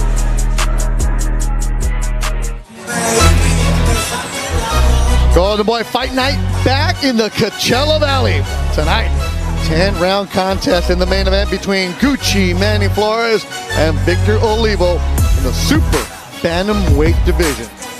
Manny's looked like a different fighter since his 2023 defeat to Walter Santibáñez. The Coachella native owns 3 consecutive wins, all ending with a second-round knockout. Now Flores looks to make it 4 straight wins tonight against this man. Victor Olivo, a tough, rugged fighter out of Hermosillo, Sonora, Mexico. For the first time in the United States, Olivo hopes to hand Flores his second defeat while in the process of improving his chances of bigger and better opportunities. Flores Olivo, our main event on Golden Boy Fight Night. An opportunity to shine during the week. Prospects, an opportunity to get some new fans, to open up some eyes in the world of boxing. I'm Bethel Duran alongside Gabe Rosado here ringside. And Gabe, it's main event time. We were here in June of 2023 when Walter Santibáñez, the veteran, came in and upset Manny Flores, who said at that time, I had a big head. He was worried about everything outside of boxing. He was giving away tickets. He was worrying about the banda. He didn't keep the main thing. He was humbled that night. Yeah, man, it's hard. When you lose focus in boxing, it's 90% mental. So if your mental is thinking tickets, thinking fans, thinking this, thinking that, and you're not focused on your opponent, like Sandy Baez, who was on fire that night. Unfortunately, he took an L that night. And when you drive on the 10 freeway, if you're headed to Arizona or back to LA, you'll see the Fancy Springs big billboard, the marquee. Flores would have his face out there. He lost that night, and after that, he wasn't back up. His last 3 fights have been second-round stoppages. So Golden Boy didn't give up on him. They didn't drop him. They didn't release him. They built him back up. First fight back was a little softer touch. Last 2 fights, I expected them to go rounds, but they didn't. They went. Only the seconds, he knocked him out. But now it's, what do we have here? And you're going to bring in a fighter like Olivo, who is looking for the big opportunity. Manny says the right thing, says he's locked in, but Gabe, how do you forget about that loss and make sure that you stay tunnel vision? Well, look, he's gotten back-to-back wins. Yeah. And you know what? There's nothing wrong with taking a loss. You have to see how a fighter bounces back. You have to see what kind of character does he have. What is he made of? He showed what he's made of. He bounced back. He got some wins. Now he's back headlining. As he said, I've cut off a lot of people. The tickets other people handle. It's a young man at the age of 26 has an opportunity, how he looks tonight, to potentially try to get into the rankings. Maybe 2025 will be his year. So that's what Golden Boy is thinking. But they want to see what he does tonight. And Olivo, A fighter who told us yesterday in the fighter meetings, all I've ever wanted to do was fight in the United States. Finally got the opportunity, and he's going to be the main event here on DAZN. When you're hungry, when you want what your opponent has, that's a dangerous dude. Oh, absolutely. And you know, he's the type of fighter that he likes to fight in the center of the ring. He likes to go toe-to-toe. So like I said before, Flores needs to establish that jab early, fight from a distance, set traps, throw some body shots to slow Olivo down. You don't want to engage with him earlier in the fight. You want to slow him down, and then later in the fight, apply pressure. Olivo coming in. The only people on his side are in his corner. You see Flores has the fancy trunk, has the big jacket, all that good stuff. Yeah. Olivo with none of it. So it's two different styles, but the main event will be a good one. In 2023, as we talked about, Flores was the headliner here. He was the big favorite. Everything was on his side. Walter Santibanez Huicho had a different plan. Now he prepares to headline his second fight here in Indio. The fighter they call Gucci Manny after Gucci Man hopes that history doesn't repeat itself. You know, we had a little hiccup on the road. You know, after this defeat, my mental just changed. I didn't really bring, I wasn't, I want to say not too confident, I wasn't overconfident, I want to say. I mean, I kept my feet planted on the ground. You know, we're all human. And, you know, sometimes we get too big-headed. Manny's a professional, and he has the mentality of a warrior. And, you know, his excuses are weak. You know, sometimes whatever happened, happened. You know, let's move on. You know, you're not going to cry to the world and say everything that happened, you know? And it's not right for us to say it. I mean, it wasn't our night that night. We pushed through. He fought hard with his heart. But, I mean, his body was not 100%. I mean, maybe 30%. You could tell that his power wasn't there. Manny carries power in his punches. And that night, you could tell that his punches were not doing any damage on Santibanez. Plus, Santibanez was heavy that night. But whatever it was, I mean, no excuses.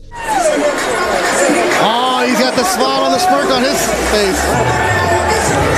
And that face says it all for Manny Flores. There's a lot of talented guys that got defeated by somebody that shouldn't have lost to, you know, but they worked really hard and they're really going out to get it. And me, I know I'm talented, but we also got to put in that work. Some people after a loss, you know, they take a month off, they go have vacation and stuff like that. No, not with me. I mean, that's a little hiccup on the road, but I mean, we come back and we work hard and we're gonna get back to that spot. Losing a fight is hard. I mean, just taking that loss is hard. But, you know, as you're scaling up in the sport, you climbing the ladder, you know, you miss a step and you fall. I mean, you still got a long ways to go. You know, you learn. When you're already at the top, it's a lot harder. I mean, good thing that early in his career, you know, he took a little step back and he's back at it again. You know, he learned from it. And sometimes fighters need to hit that little bump. Just a run right now. There were no dead bodies today, so we're good. We're doing good. Everybody's up to cue. Now we just wait for later on. We got some good work to work later on. After this loss, I mean, my stable mates and my coaches, I mean, they're like my second family here at home. This is my second home here. I mean, they really helped me come back and get focused again and keep me back on track. You know, my defeat was a wake-up call. Now we're sharp and ready to go.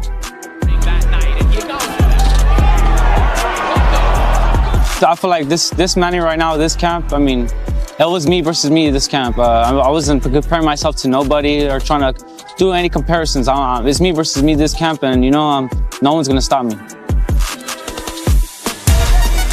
Me versus me.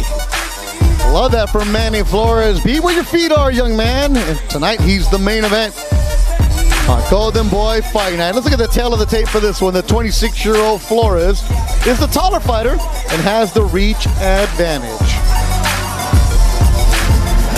Joe Martinez ready to bring him out.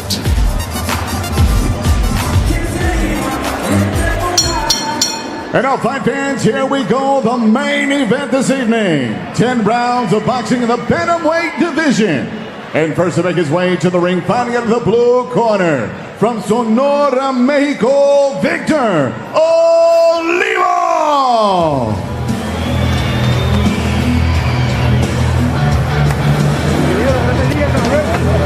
Enjoying the moment, making his U.S. debut. Hermosillo, Sonora, Mexico.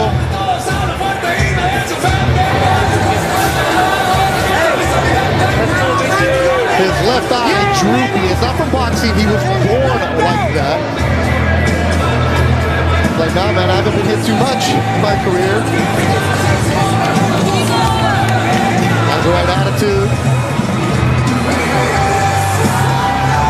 Enters the ring. Let's look at the Ring Magazine's Keys to Victory. Brought to you by Doug Fisher, the editor-in-chief. Set the fast pace. Get in close ASAP. Work the body-head combinations. And that man right there is Paco Damian. Paco presents. And whenever Paco's in your corner, that man is bringing a dog. So that's the kind of fight we expect. Outline's good, guys. Anything in the white. And now set to make its way to the ring, fighting out of the red corner. Here is Coachella's own Manny Flores!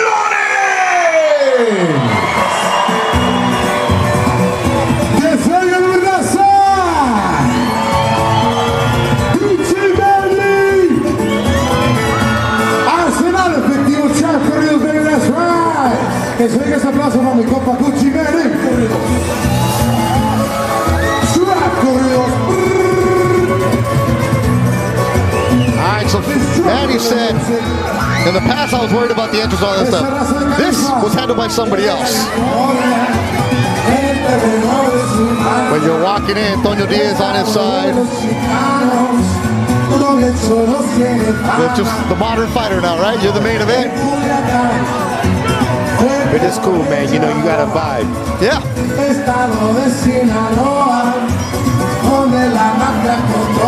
It's an interesting outfit Manny has on. Got the splatter, the green, white, and red. His cousin Grant Flores earlier tonight had the unanimous decision victory. And what will Gucci Manny Flores do? Let's look at the keys to victory. Control the distance. Stay light on the feet. Work off the jab. Keep the technique sharp. And then walk Olivo down, especially in the late rounds.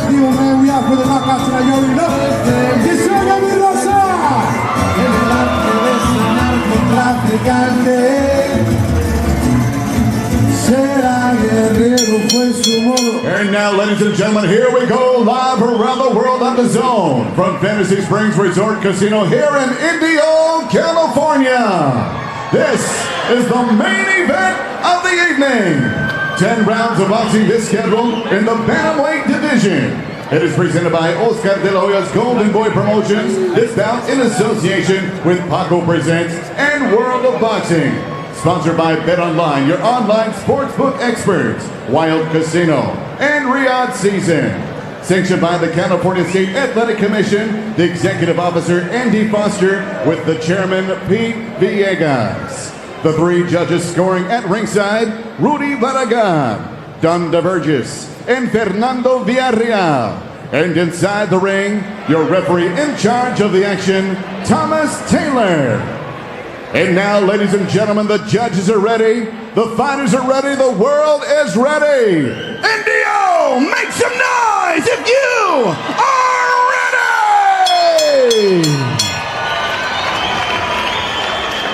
ready! Introducing you first, fighting out of the blue corner, wearing navy blue trimmed in red. He weighed in 117 3/4 pounds. In 26 professional fights, his record stands at 21 victories, including 9 knockouts, 4 defeats, and 1 draw. Presentando al hijo de Sonora, México, here is Victor Olivo! And across the ring stands his opponent, fighting out of the red corner. Wearing tonight white trunks with red and black. He weighed in officially 119 pounds and in 19 professional fights holds a record of 18 victories, just 1 defeat, 14 big wins coming by way of knockout. Here is the bantamweight fighting pride of Coachella, California, Gucci Manny Flores!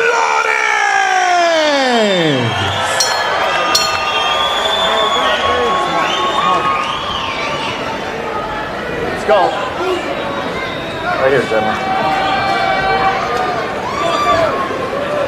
Okay, gentlemen. Anything in the white is going to be good here, gentlemen. Anything on the letters on up is good here, guys, all right? You got my instructions in the back. Protect yourselves at all times. Listen to my commands. Touch them up.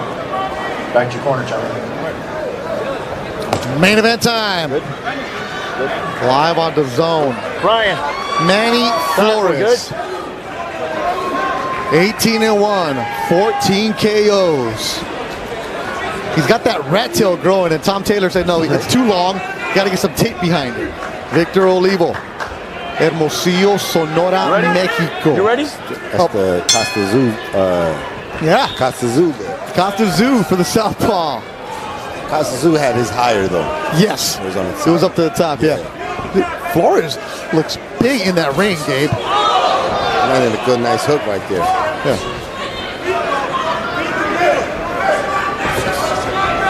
Man, he looked much bigger than Olivo tonight.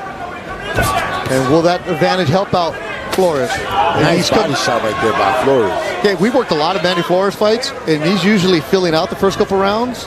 The last two haven't, right? But he's very, very sharp, quick. Yeah, yeah. You know, he looks like he got a nice warm up in the locker room.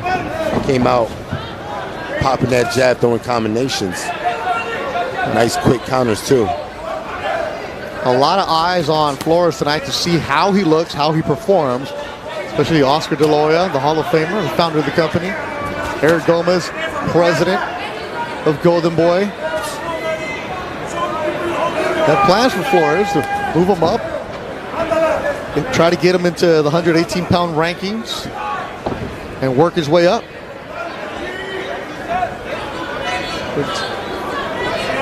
And I asked Nassim Molina, a fantastic reporter in Hermosillo, about Olivo. Like, Nassim, who is this guy? I can't find much on him. That body shot hurt. Yep. That body shot hurt Olivo. Yep. It was a nice quick counter, and that shot landed right on the liver too. Yep. And Nassim told me, he told me he's tough, very tough, but I don't know, Beto. That body shot got him right away. Body work, you called the game. And it's a shot that he landed about 5 of those shots. No, he's not. It's the first round KO for Gucci Manny Flores as Olivo felt the body shots and he did not get up. Wow. Man, Manny looked sharp in that first round, countering body shots, jab. Looking nice and swift, and he gets a knockout, man. First round knockout. Didn't even break a sweat. I thought Olivo was going to give us more than that, but Manny Flores wasn't playing with his food tonight. 150 of the first round.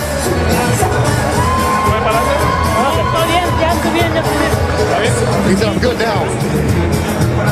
There was a couple body shots in that last one. That's the one that sends the shot through the stomach. Yeah, and the thing is that Manny landed that counter shot right on that sweet spot about 4 times in that round. That last one, it did damage. And now they take the tape off of the rat tail. And it is long. 15th knockout for Manny Flores. He's now 19-1. All right, so Eric Gomez, we talked to him. Like, okay, what are your plans for Manny? I think Eric saw. Well, yeah, this win definitely puts Manny in a spot to fight one of the top 10 guys. He is looking different since he lost. Yeah, we're not going to show you highlights. Instead, we're going to show you the entire fight that lasted 150. Yeah. You know, one thing I noticed from the very beginning was how loose and smooth he was, popping that jab, nice and sharp. Nice counter, quick shoulder rolls right there. And I like the way he was responding to the shots right here. As soon as Olivo would throw a shot, Manny had an answer for it. Nice little short hook there.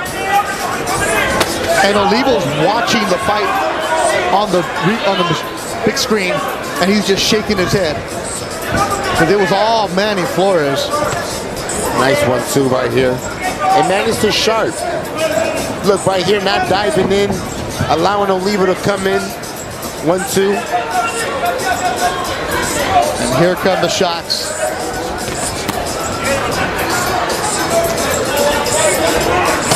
Nice That's body the first shot. one. See, that was the first one right there. Lands clean. And here's going to be the ones that are going to end it. So Olivo's already hurting from that first body shot. And right here, what I like in this spot right here was Manny wasn't diving in. He was jabbing, measuring, waiting for Olivo to make a mistake. As soon as Olivo dives in, Manny countered.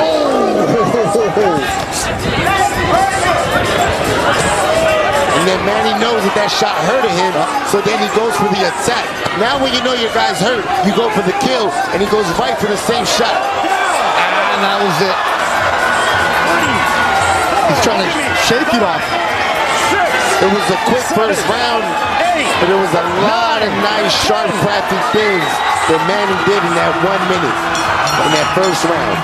Olivo was counted out, and he stayed down a little bit longer. Yeah. It took him a while to stand up. And right there, Manny Flores took care of business.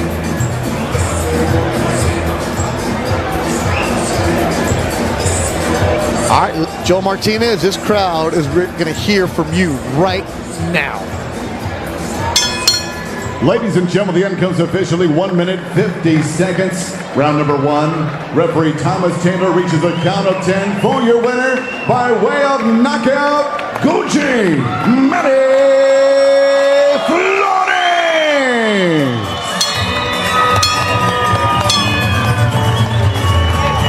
Well, victory for Flores. So Manny Flores gets the job done. First round.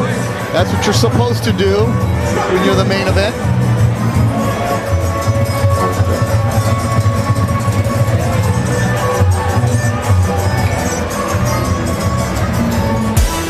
All right, so we showed you the fight. Now we're going to show you some more highlights.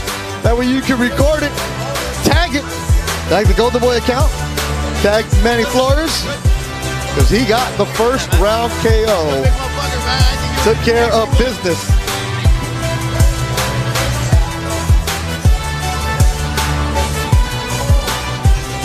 Main event in Coachella. That's 4 straight stoppages now for Manny Flores. Tell you, you lose, you get humbled. You can talk about, I'm doing this, I'm doing that, but until you actually put on the performance, that's when we see it. Don't talk about it, be about it. Let's hear from Manny Flores. Manny, that did not take long at all.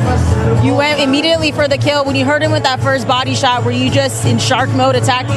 Oh yes, as soon as I landed that body shot, I just seen his veins, you know, it started popping out. That's when I knew I heard him. So as soon as we heard that, we smelled blood and we go for it.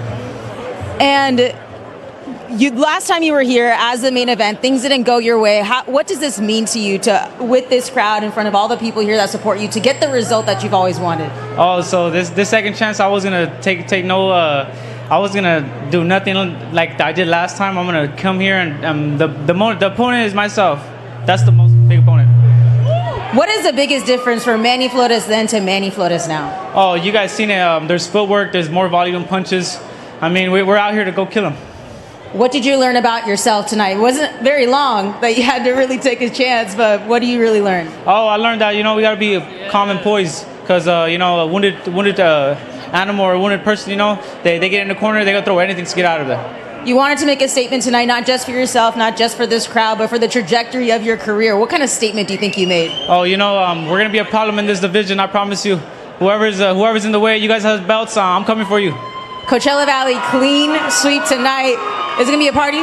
Oh yeah, there's gonna be a party, probably, most likely. Most likely. All right, Manny, thank you so much. Congratulations. Thank you so much, Manny.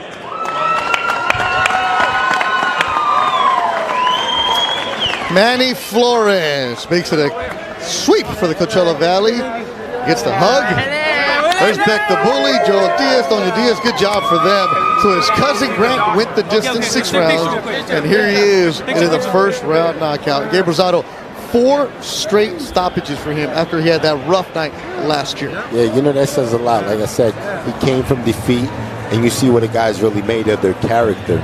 By him coming back after defeat and get 4 knockouts in a row, you know, Manny's ready for the next level. Yeah, I was expecting quality rounds tonight. I thought he would get a stoppage, but later on.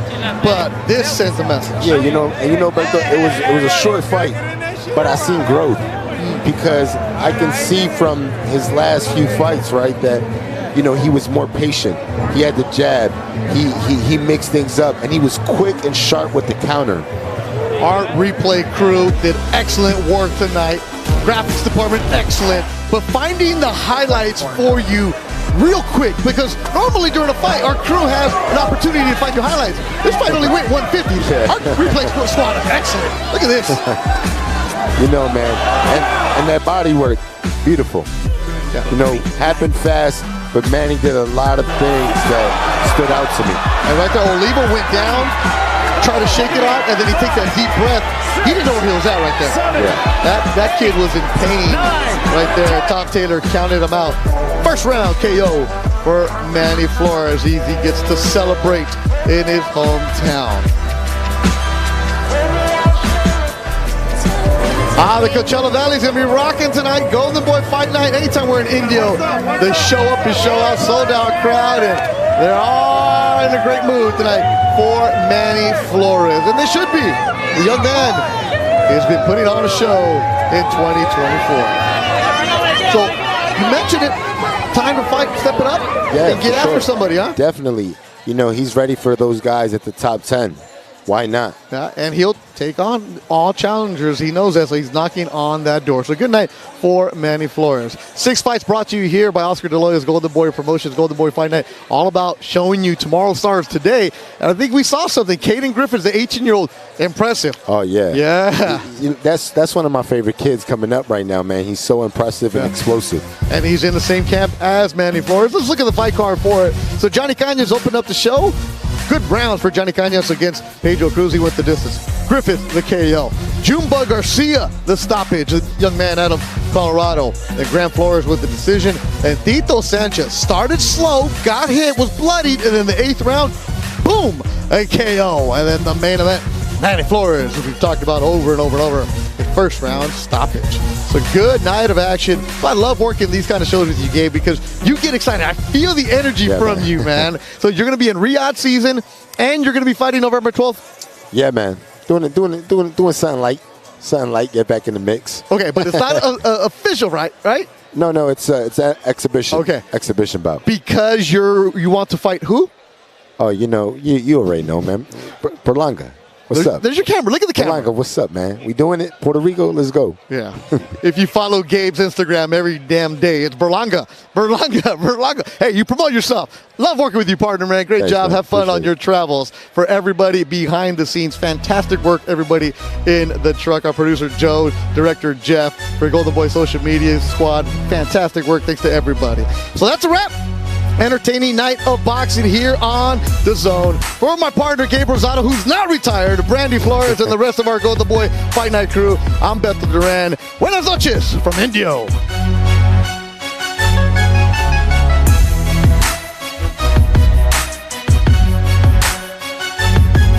Are you ready? Yeah, go ahead. I'm only 22 years old. I'm not even in my prime yet, but I feel many levels above these champions and contenders.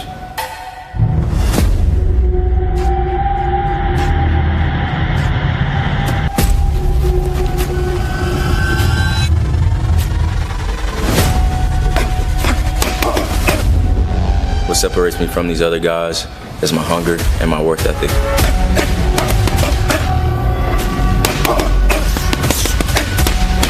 These other guys are too soft. I'm prepared to knock everyone out to reach my goal.